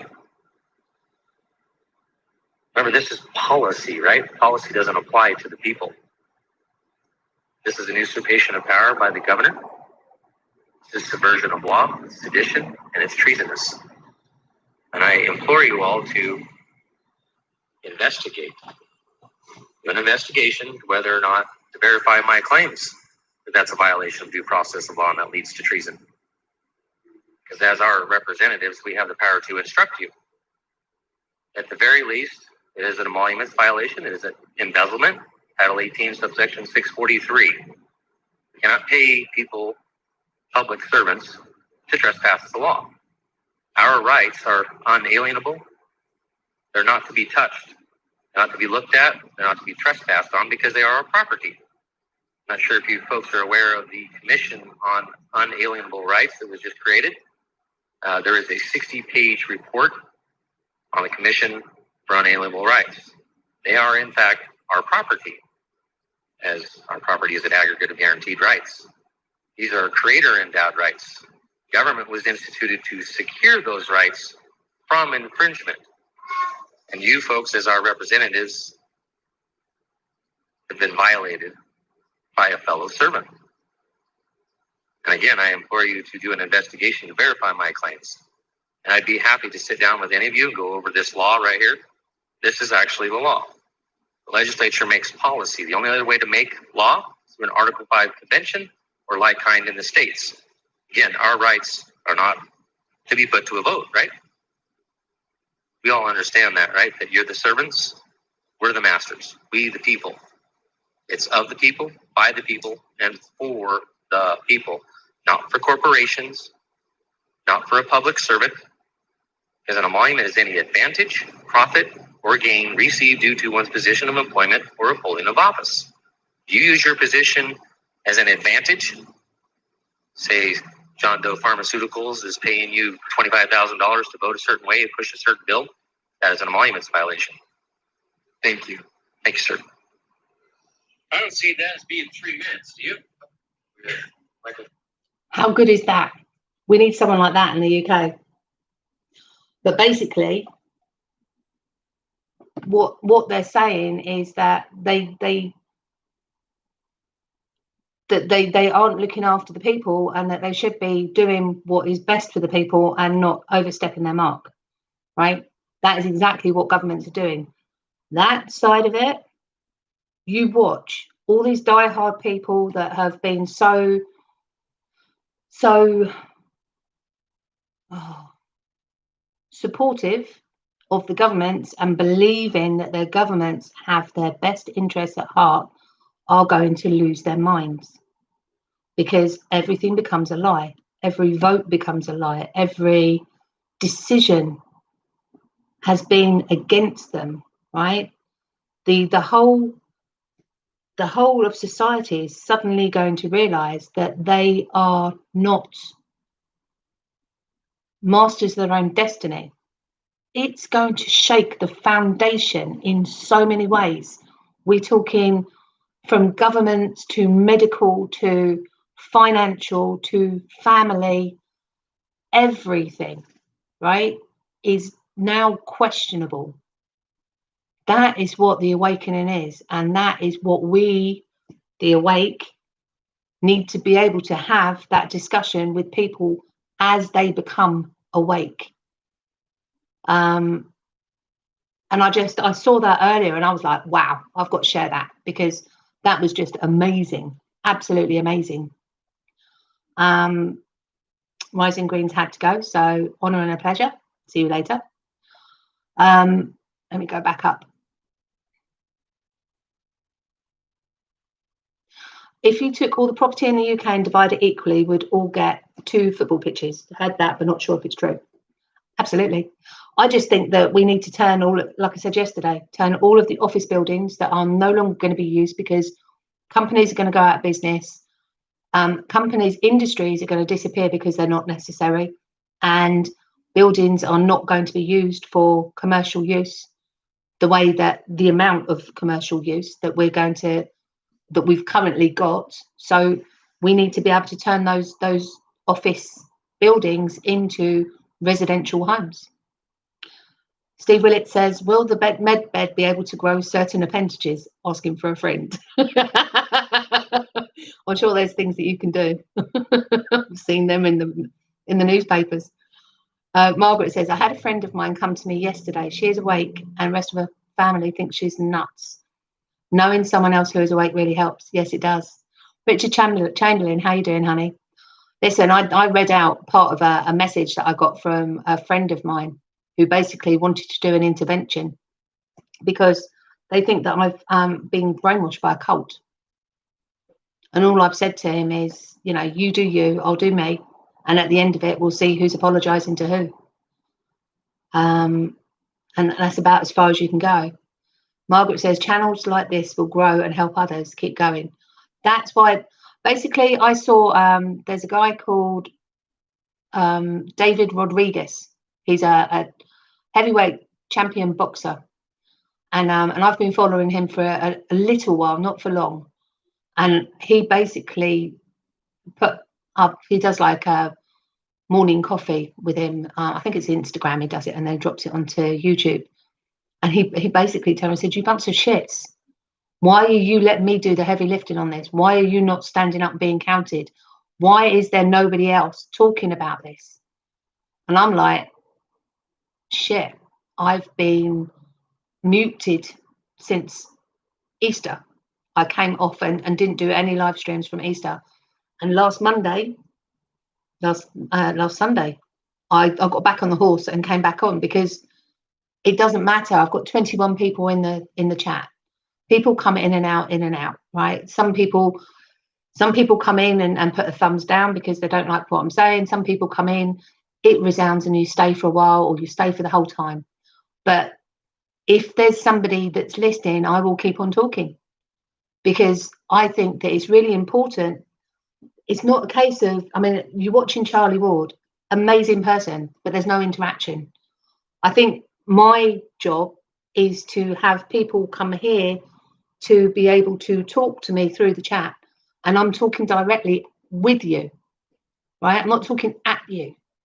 Whereas some of the channels, they put their point across, they're talking at you, they're not interacting as well as they might do. Whereas I think that my strength comes from being able to talk to you lot, and I hear your voices in my head when I'm reading out your messages. And I think that doing it the way that I do it for the moment is going to help people who need their hands held or need to ask questions. You know, if I don't know the answer, I'll go and find it. But I've got a little bit of knowledge on everything. I am not an expert in anything. My background is financial services. I sell magnetic jewelry because I'm very into homeopathic remedies. So, you know, for me, it's nice to be able to talk to people about different subjects. And I'm lucky that my family are awoke.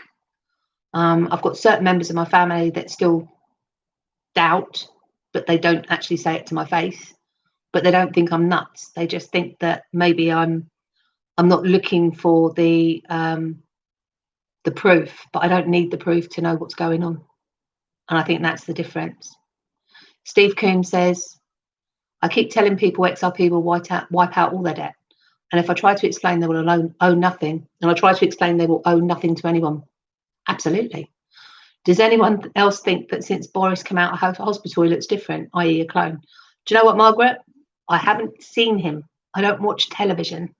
Literally do not watch television. But there's an awful lot of people that have said exactly that. And I'm not so fussed about Boris because Charlie Ward says that, you know, Trump's in charge over here anyway. But I want to see Blair go down. That man is evil, right? Absolutely evil, and he deserves the highest level of justice possible. And if I find out that he's been helping people to get the kids out of any of these war-torn places, and I heard on one other stream that I was watching about child trafficking, where they managed to find that there's an art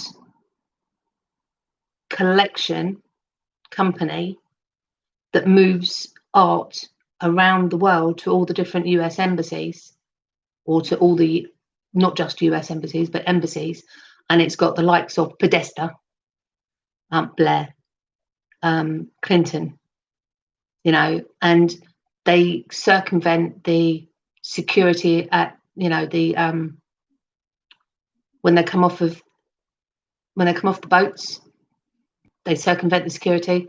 They don't actually have to be checked because what they say is it's live art.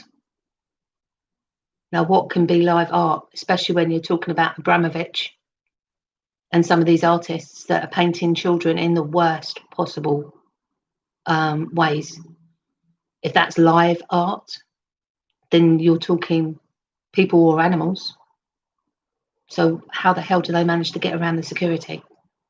And that's a question that everybody should be asking. Richard Chamberlain says, Poland, they work that way, borrowing from family to purchase property. Absolutely. And that is the way it used to be until the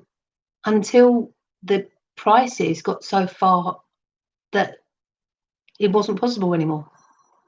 Auntie Mandy says, don't Germany have a 100-year mortgage and hand the mortgage and house down when they die? I think that most people in, sorry, bad hair day. I think most people in Germany rent. I don't know. None of my friends over in Germany actually own their own properties.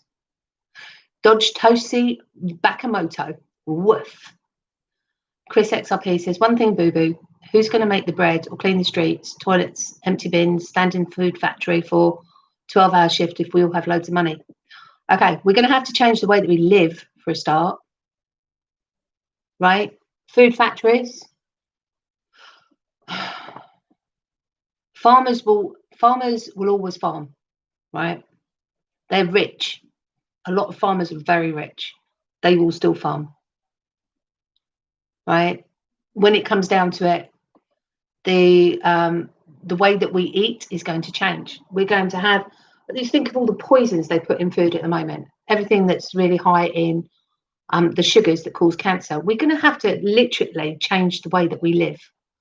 And this is what on Sunday, that was what we were trying to discuss, and we went off into other subjects. But basically, that's what we were discussing, and it was about the fact, how do we want the new normal to look? And if it means that If it means that commuting is going to help save the environment, I say work from home. You're going to get a living wage, from what I understand, but if you want more, you're going to have to work to top it up. But what you'll do is you'll go and do something. The menial jobs will be paid a lot of money because they're going to need to be, because the menial jobs, they cleaning the streets and emptying the bins then become the most important jobs for society to keep moving forward. So they're not going to be the shit pay and everything like that. You're going to be paid an awful lot of money. Shop workers suddenly became had their status changed because they became important workers in the workplace in the lockdown. So in actual fact, what we've done is we've elevated the shop worker, right? They'll be paid more money. Shops eventually will go out the way and we'll have everything delivered, but in the meantime, so make the bread.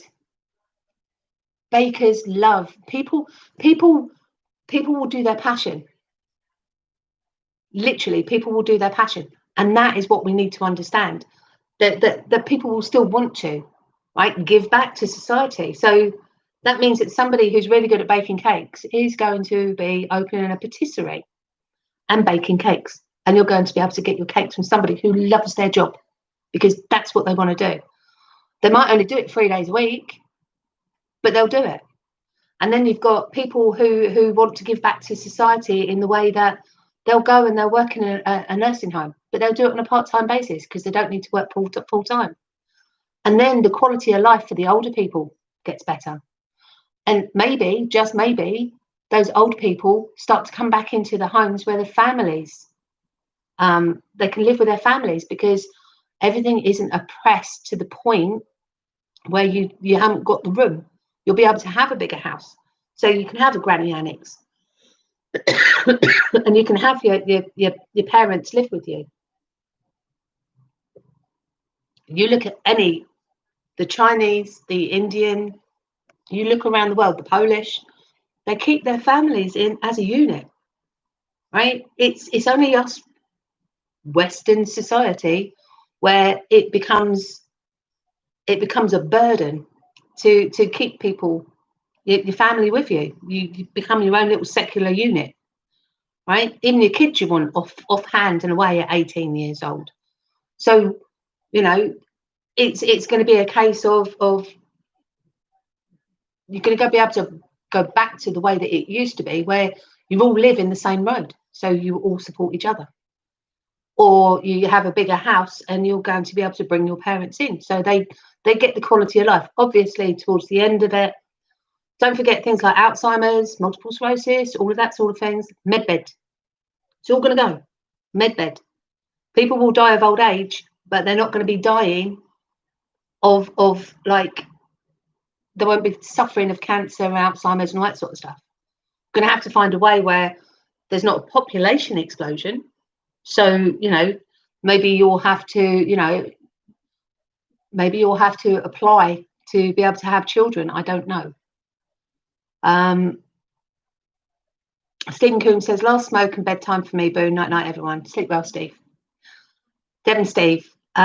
Chris XRP, looks like you and I will be watching loads of YouTube, have to make our own. Won't have a job, so we'll have the time. Absolutely. Well, you're going to go back to quality food. You're going to have the time to make food, not buy it and stick it in the microwave. Margaret says, I heard the Nightingale hospitals are for children that are missing due to these disgusting elite wings. The good going to fetch the kids out from underground. Do you think that could be truth? I hear that is the truth. You got to understand, I think it was Charlie Ward, actually, I think it was him that my brother told me about to start with. It was him or somebody else. And basically he went in and saw the bunkers for the one bunker himself. In fact, yeah, Charlie has said about it. And the military have vouched for him and said, yeah, he's been in there. So when he's talking about it, he's talking about his own personal experience. I also follow a couple of, and I can't think of the names of the YouTubers, but there's a couple of YouTubers out there that keep up to date with the bunkers. I know that they're saying that 92% of all the underground bunkers are now cleared in America, but I think we're still in like low numbers in the UK and around the world. But once America is sorted, because that's the worst one, then they're going in. I think Beirut was taken out of an underground bunker, but they had to do that because they had bomb making facilities in there.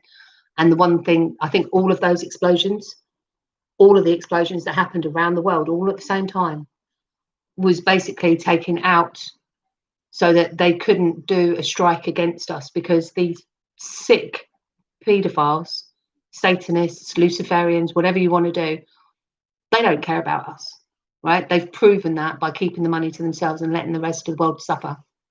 What they would do, all they have to do is let a bomb off, right? Little nuclear bomb, while they go and retreat underground to their little bunkers underneath their houses. They might not be able to have the countless levels of cities that go deep underground. I mean, was it one of them was 5 levels deep, 5 cities down? Do you know how mad that is? And people were talking about the fact that they've got holograms, right? So everything is, so it makes it look like, you know, you might be in a massive cave or underground area, but the holograms make it look like you've actually got sky above you. Think of Truman Show.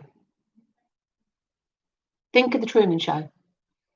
And then think of how they made a world in a dome.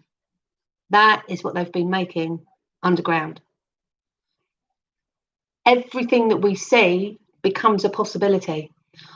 You've got to understand that there's people back in the 30s that were projecting the television, the phones, you know, all of these things that they projected, they already had.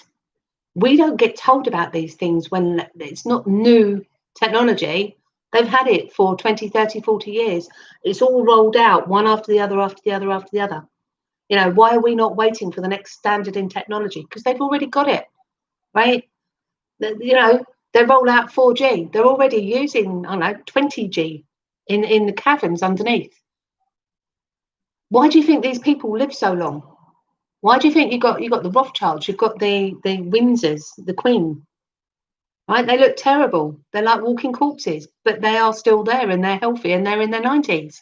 How do they manage to do that? They're still working, right? Most normal people wouldn't be able to do that. Most 90-year-olds do not get up and walk around like they do. You know, and you've got to ask why. They've got the med beds, that's why. Sorry. They were for the virus and 5G. They've taken them apart. Not. They were for the virus and 5G. There was an awful lot of children's stuff in those hospitals. There was cots, but the virus doesn't hit children. Why did they have cots in there? They knew the virus didn't hit children. You know, they had like the air. They had little toy things by the side of the beds, little penguins and things like that gave off like a air vaporizer thing. You know, they wouldn't do that for adults. That was definitely for a child. Tony Favell says, we'll never stop listening. Both my lonely night on the road go. It makes my lonely night on the road go very nicely. Thank you. That's okay. You're welcome. Calculum. I'm glad you have squirrel attention because you randomly look into the chat. I have to. Yeah, I have to look away from the chat when I'm talking about something. Otherwise, I get caught up in something. That's where you fry my brain. Cloning. Richard, I have no idea whether cloning is a thing or not. Steve says, evening all, late again. But, you know, I don't discount anything anymore. You know, if you'd have asked me 2 years ago if I thought that the Pope was a Luciferian, I'd have said absolutely no way. No fucking way. Now I'm questioning. You know, Comic Relief has put together Still the Children of the Solomon bloodline. Do you know what? That breaks my heart, that does. Because, again, it's a possibility. Chris says, then the world will come to a grinding halt as most people who do the menial jobs won't do them. They will employ 7 people to do one job. Yeah, because it will be done for the good of society. You know, it could be that you have to do, I don't know, 4 hours a week in a certain job in order to get your universal income. Who's going to say no to that? Don't know.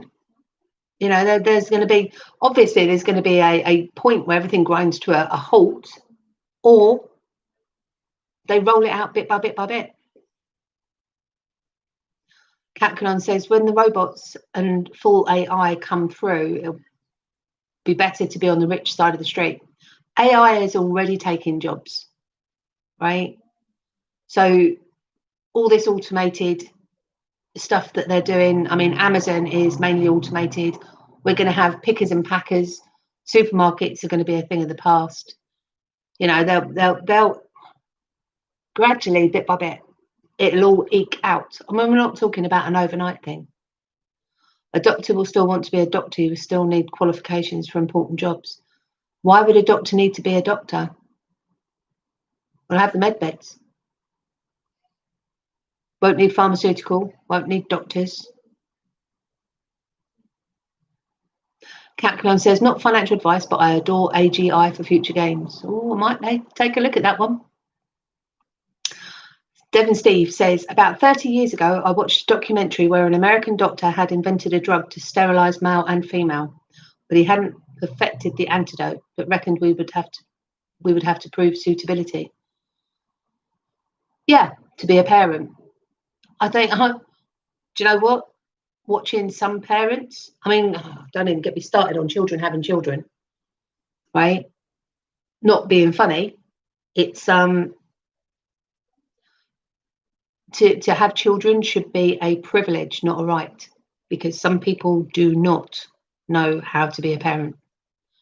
And there's a lot of fucked up kids in the world because their parents could not bring them up properly. So Calculon says, like Bin Laden could have been in Hawaii on vacation in a holographic cave getting ready for the luau. Yes. Chris XLP says, have a great night. Time to sign off. See you later, Chris. Margaret says, boo, when do you think all the good changes will be in place and operating? Do you know what? That's a case of how long is a piece of string? Oh, 17 people in the chat. I love that number 17. We don't know. I mean, we don't know. I mean, it's just, if you've got, think about it this way. If they've got med beds, then they had them in the underground bunkers. Or they had them squirreled away in their houses. So anyone that's been arrested for crimes against humanity are going to have all of their estates seized. So I would imagine there's going to be a med bed or two knocking around somewhere in the world. It's just a case of that, plus the technology that they're talking about at the moment. They've dropped it into conversations.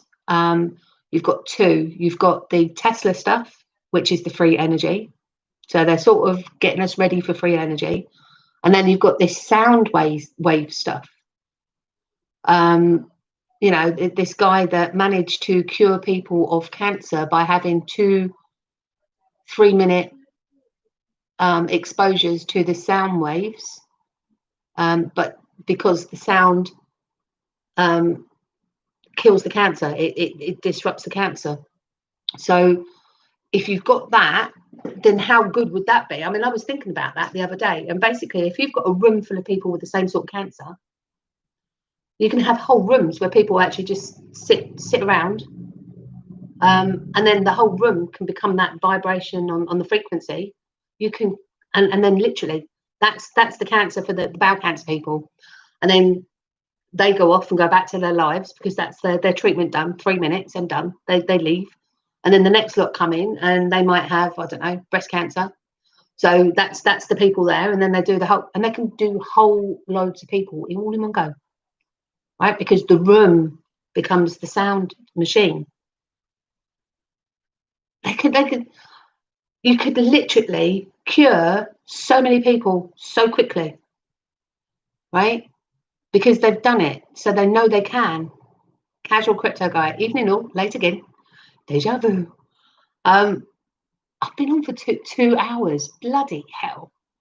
I'll start to wrap up soon. But so they can do that. So even without the med beds, there's two things there that when they drop those patents into society, and then you've got whole loads of people that are going to be able to build those machines and build. I mean, they're talking about using the 5G towers as Tesla towers, because Tesla towers give out, it's like a magnetic electromagnetism, and what that will do is give everyone free energy. Margaret says, night hun, take care. So basically you've got the ability of so much good stuff, and it doesn't need to take that much time. So what if like what they were doing with the lockdown this time, where they were trying to get the 5G in and then they abandoned it, what if the next lockdown they are turning the 5G towers ready for the Tesla towers? 5G is bad. We should go straight past 5G. I think they can do 8G, 9G, 10G. I think 8G they're up to at the moment. Transient voltage. There you go, calculum. And that basically, and that's not harmful. And in fact, magnetism is good for the body. And I know that because I sell magnetic jewelry. So yeah, I mean, we've got some great times coming in. I would say we will see a big difference in the next 5 years. How about that? I think if Apple used it for their wireless mouse to charge. I think if we genuinely look forward to the next 5 years, I think we've got some heavy times coming first. They've got to get us ready for it, because they need to rip our world apart in order to bring us back. We're going to have to find out about the life, the lie that we've been living first, and then once that lie's been done and people are starting to get over it, they're going to need to almost like throw in the sweeteners, so we get some bad news, but then there's some good news, so then they give us some more bad news, and then there's this other thing that comes up. They're going to have to pepper it.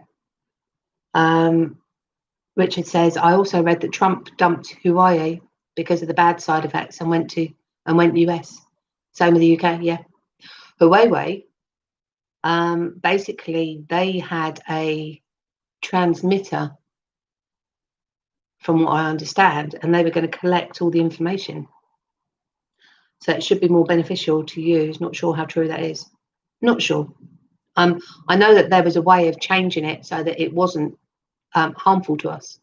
But you have to understand, every single time that we get technology, there is some sort of virus outbreak.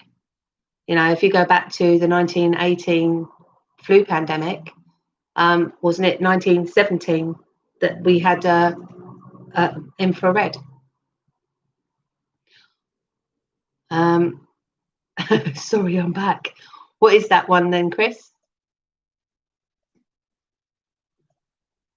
Let me just.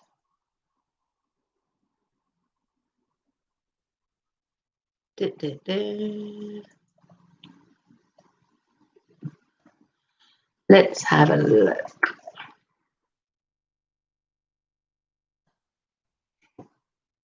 Brad Kimes talk with Charlie Ward. Yep. Yeah. I watched that. I watched that live, basically, and that was me. I was offering to show some people in there how to, because they were asking. The people that weren't into crypto. There was a lot of people there with crypto, but there was an awful lot of people there that didn't know about crypto, and then they were asking, how do I do it? How do I buy this? And I said, look, come on, this is me. I do a YouTube live, and basically, I'll talk to you about it on my stream. Devon Steve says, you reckon why mental health has been discussed so much this year? Absolutely. Mental health is something that when they brought out the phones, they were basically conditioning us to dumb us down, right? So the fact is that we need to, one, get over that. But two, I think that children that spend too much time on the phones, on the games, in front of the TV, when I was growing up, we didn't watch TV.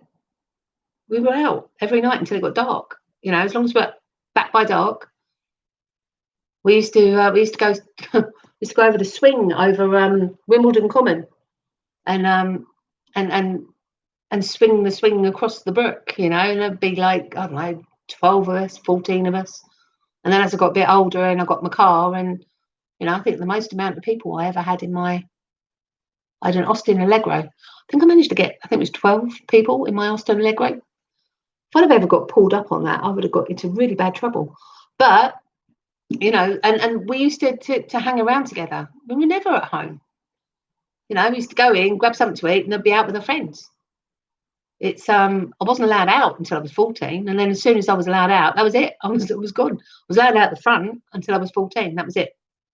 Unless I actually had a formal invitation from a friend's mother to actually go around their house to have tea, then wasn't allowed out. There's none of this wandering the streets at 11 o'clock at night. My God, that was unheard of. Kids nowadays just don't understand how bad they've got it. I mean, it literally is. And now they've got these phones and they're constantly plugged on. Of course, they've got mental health. Then they're not switched off. They're connected to the internet at all times. Theresa May was taken to court by people for causing harm, loss and injury to people for signing up to 5G. She was found guilty, has to pay everything earned back and can't work with people again. I had no idea that was even a thing, Auntie Mandy. Bloody hell. I will probably look into that. Harm, loss and injury to the people for signing up to 5G. I didn't even know they could be held accountable like that. Thank God for that. That's really good. That's made my day. Richard Chamberlain. There's been a lot of mental issues being talked about this year, a lot before COVID as well with ITV. It was a big campaign. I know. Makes you wonder, doesn't it? Does make you wonder, because anything that involves the chat from the MSM, from the media, means that it's going to their narrative. So that makes me question everything all over again. Kim Schwartz says, I was one with many questions. So kind of you. Oh, that's all right, Kim. Literally, just ask questions. It's all I do. I sit here for, 2 hours today. Usually it's about an hour and a quarter. Don't lie, we had Encyclopedia Britannicas. I know, right? So we used to have this massive, great big thing in the living room. It was like a big 6 foot tall cupboard. So it used to have all the ornaments on and everything like that. And above that, 26 books of the Encyclopedia Britannica. And that's where I used to do my research. That's what we used to have to do. And I'm sure one of us have got, I haven't got a loft at the moment, but I'm sure the Britannicas are somewhere. I love the idea the elite's able to slip into a different dimension to avoid the karmic consequences when it's time to reincarnate. I hope, supposedly on the 21st of December this year, the planets are all going to be aligned. And I mean aligned in a way that they've never been aligned before. So I hear that the film between the dimensions are going to be at the thinnest there, and the elites, because they're satanic, are going to step down a dimension, so they become the highest being in the dimension below. I like to think that that's a thing. I really would, because them actually leaving this dimension would be fucking awesome. Excuse my French. Ireland planning second lockdown, but I knew that was always the plan. Yes, it is, Darcy. Yes, it is. Unfortunately, in fact, fortunately, embrace it. Turn it into a good thing. It's inevitable. Whichever way it goes, I mean, we all know that it's a scam, but whichever way it goes, the lockdown is for our benefit. So it's a case of turn something bad into something good, look forward to it, do something positive with it, and just trust the plan. I really need to trust the plan. Devon Steve says, Richard, nah, used to jump out of trees. It's a wonder I didn't break my neck. Kim Swift still says her grandmother's Britannicas. Oh yeah, I mean, it was back in the day. I mean, that was how we got our information. We used to trawl through the Britannica, pick a subject, any subject. My dad used to set me 2 hours worth of homework a night, specifically to get me used to doing that. Just pick a subject and tell me to go and do some research on it. I used to have to write down a little paper on it. So, you know, I used to go to the Britannicas, go to that area. We had a geography one as well. Map at the Britannica Atlas map of the world. The local lockdowns are paedophile related. I think 130 were arrested during the Leicester lockdown. Wow. See, this is where we all need to share this information, because I mean, I don't watch the news, and I highly doubt it would be on the news. So it's interesting when we get that side of it. We used to play and camp at Putney Common. Yeah. Well, I was on Wimbledon Common, which is obviously the Kings Limpton end of Putney, on the A3. Graham Sinclair, first time found your channel after seeing Charlie Ward, and really good. I'm totally brand new with crypto, so desperate to learn just basics. Do you know what, Graham? Thank you so much. I did cover some earlier about the basics. I mean, it's a bit late now for me to actually go through it, but I will come back on tomorrow, 7:30 UK time. So it's 10 to 10, and I've been on basically 2.25 hours ago. That'll be the time I'll be on tomorrow. And then basically I will do a run through. Go back to the beginning of this one and watch. I think this is the first 20 minutes. And I do talk through some of the real basics. The benefit that I bring, I mean, I'm crap with technology, so I don't think I'm going to share screens and do things, and I just haven't got there. I'm going to university next month. I'm going to learn how to do this stuff because I'm really interested. You're watching back as well. That's all right. So tomorrow, watch the little bits that I've done on that. I should look up cryptocurrency. How fleek would it be if it were in there?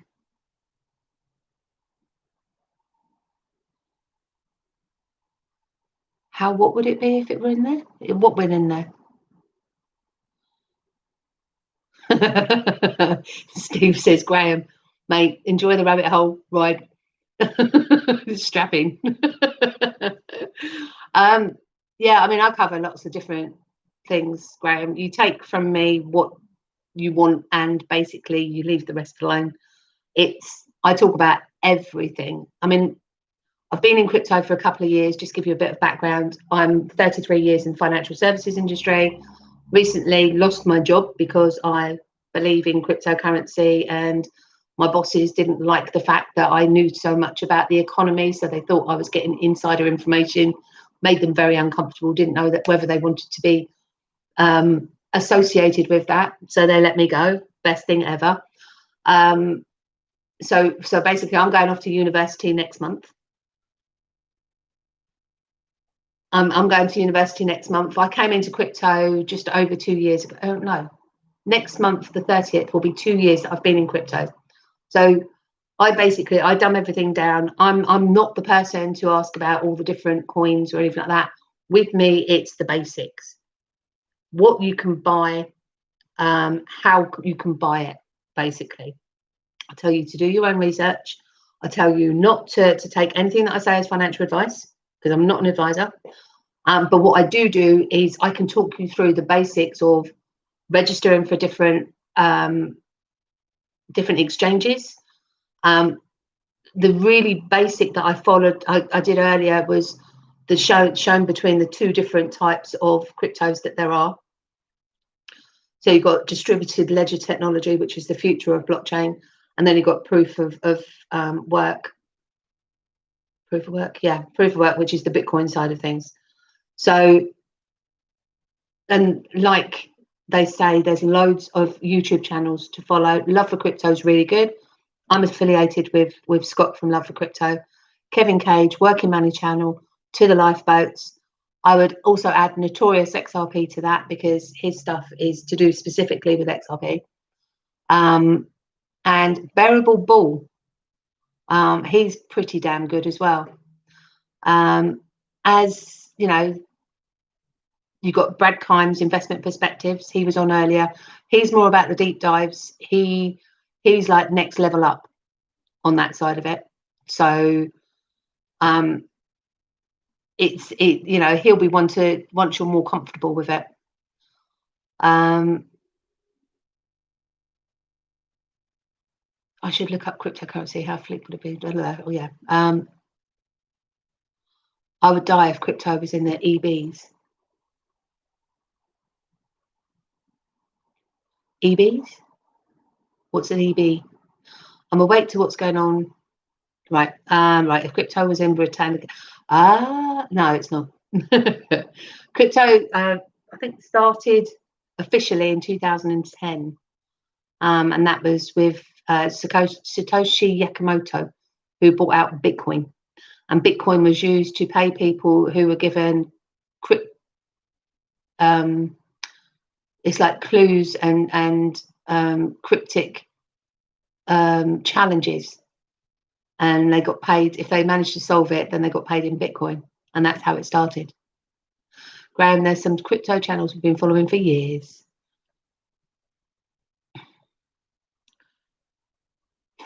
Yes, Britannicas are old as fuck. Yeah, I know. Oh, I'm just showing my age. Thank you very much. DM Logic, he's amazing. And if you want geopolitical stuff, then go, is it RAIN? Digital Nomad Investor. But you've got RAIN, Digital Nomad Investor. He does the geopolitical stuff. Pretty damn good. Pretty damn good. Graham Sinclair, I've got as far as setting up Coinbase as needed, easy as possible. And I've bought coins, but need to learn security bit and how to cash out when I need to. Okay, you need to go back to the beginning. I have actually covered this. Security, you put in as much security as you possibly can. It's a pain in the ass. Make sure you get two-factor authentication. Whenever you set something up, you get given keys for it. Make sure you save your keys somewhere safe. Do not put them online unless it's a document that's locked up. Have a little book to one side, which can be put into a box, a flame-proof box, just in case. Because if you lose your keys when you're setting something up, it is a pain in the ass to get around it. If you lose your keys for your Nano, if you buy a Nano, then you've lost it for good. So it's really important you get used to writing down the codes and the keys and the passwords and everything like that. Bitcoin equals Silk Road. That was just the bad point. That was the bad things on it. Bitcoin was the first. It doesn't have a use case. It has an element of, I mean, it is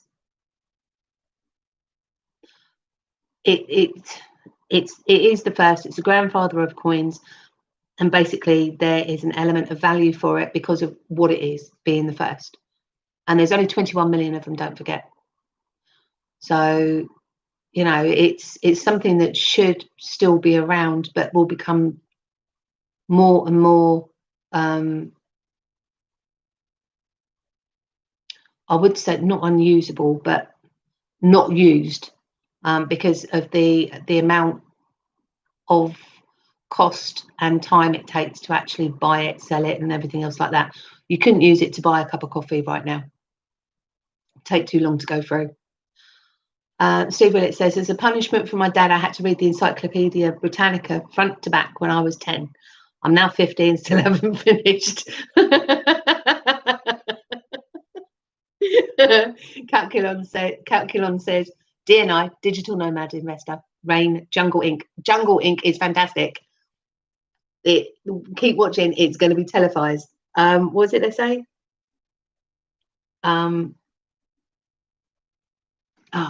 It's going to be televised, is what he keeps saying. And I keep watching keep watching what's going on, and it's like it's all being televised, all the Trump stuff and everything like that. I mean, I know it doesn't mean that, but yeah, it reminds me of Jungle Inc. He's an amazing man, really good, and the information he comes out with is fantastic. QFin News, crypto teacher, yes, they're really good. I just recently got crypto teacher actually. He did a deep dive on Charlie Ward, and basically said that he's a shyster, that he's playing us. So just be aware. You know, not everything is exactly what it seems, but I quite like it. I quite like Charlie Ward. High altitude investing, blockchain backer. The revolution will be televised. That's it. The revolution, and we're in the revolution. We are the revolution, because the whole world is waking up, and the awakening is the revolution. And the XRP and the digital asset investor. He's really good. Yeah, the digital assets is part of the revolution. It's phenomenal. It's like being actual part of the film as it unfolds. I don't know if any of you feel the same way, but I've said this all the way through. 2 hours, 22 minutes. Unbelievable. Got your back, boo-boo. Thank you very much, Calculon. Yeah, so basically, it's phenomenal what is going on around the world right now, and we're watching it, and we're seeing it, and we're part of it. And I honestly believe in 10 years' time, when they bring out this epic movie, that is going to blow the socks off of people, because nobody can see everything that's happening. Not even us, not even the awake. Maybe the QAnons, or the Qs, the QAnons. You know, they're disseminating the information, and then you've got people like me that take that information and try and join the dots. Sometimes right, sometimes wrong. But oh my God, Richard Chamberlain says, "Boo! When is the Southwest meetup?" Right, I've got Birmingham next month, and then Manchester is October, so November. Southwest. Yeah, so that's sort of Devon way, isn't it? So I'll do something Devon way. Devon Steve is on here, which will probably be November. Bristol. I could do a Bristol meetup. Yeah. How far's Bristol and Devon? Notorious XRP. Oh yeah. XRP Bags actually does the music. He does some XRP music. Brilliant. GDLT, love him, and Crypto Mike. How can I forget Crypto Mike? Also, Crypto Mike. Oh, that's not too bad. Yeah, I might do Bristol. It's about 3.5 hours from here. Crypto Mike and another one, and remember this, Crypto Mike and Mr. Level Up. What they do is they do trade and analysis for you while they're doing their streams. Mr. Level Up has come out with some amazing Pearl, Perle. I've done 200% growth on that. Latest one was Walton Chain. I'm just waiting for that to go up. That's had a bit of a drive. It's now sitting quite nicely, and I'm waiting for the rest of that. He said that's going to be sort of the next one that goes up exponentially. So there's all these different places. There's also in Telegram, there's free call channels that will tell you when something is due, what, you know, something's spooling ready to go. So it's building up, ready to go. It looks like it's going to hit, you know, going to go up a bit. So anything from like 3% up to, you know, 40%. Some of these coins will go up by. So so you could use that to do spot buying. And that's what I do. I just follow the spot buys, and then hopefully that just increases a little bit and a little bit and a little bit while I'm waiting for the rest of the coins. Back to 17 people in the room. While I'm waiting for these coins to actually physically go up naturally, you know, because we are in a bull run. We're starting to get new higher highs and higher lows, which is quite nice, because we'll see over the course of the next, well, they said the last one took 2 years before it went parabolic, but you had a gradual upward motion. Obviously it goes up, comes, retraces, fills, consolidates, goes up, retraces, consolidates. So and that movement is just a natural progression of things. And then once we've actually had the parabolic, where it goes up to the all-time high or whatever it is, then we have the drop, and that's when we go back into a bear market, and that can happen really, really quickly.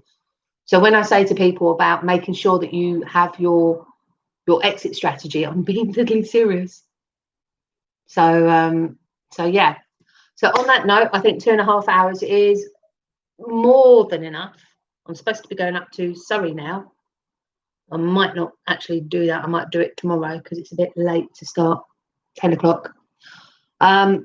So I will bid you all good morning, good afternoon, good evening, and good night, wherever you are in the world. And just remember to trust the plan. And who wins? God wins. Okay, you take care. See you tomorrow. Bye, bye, bye.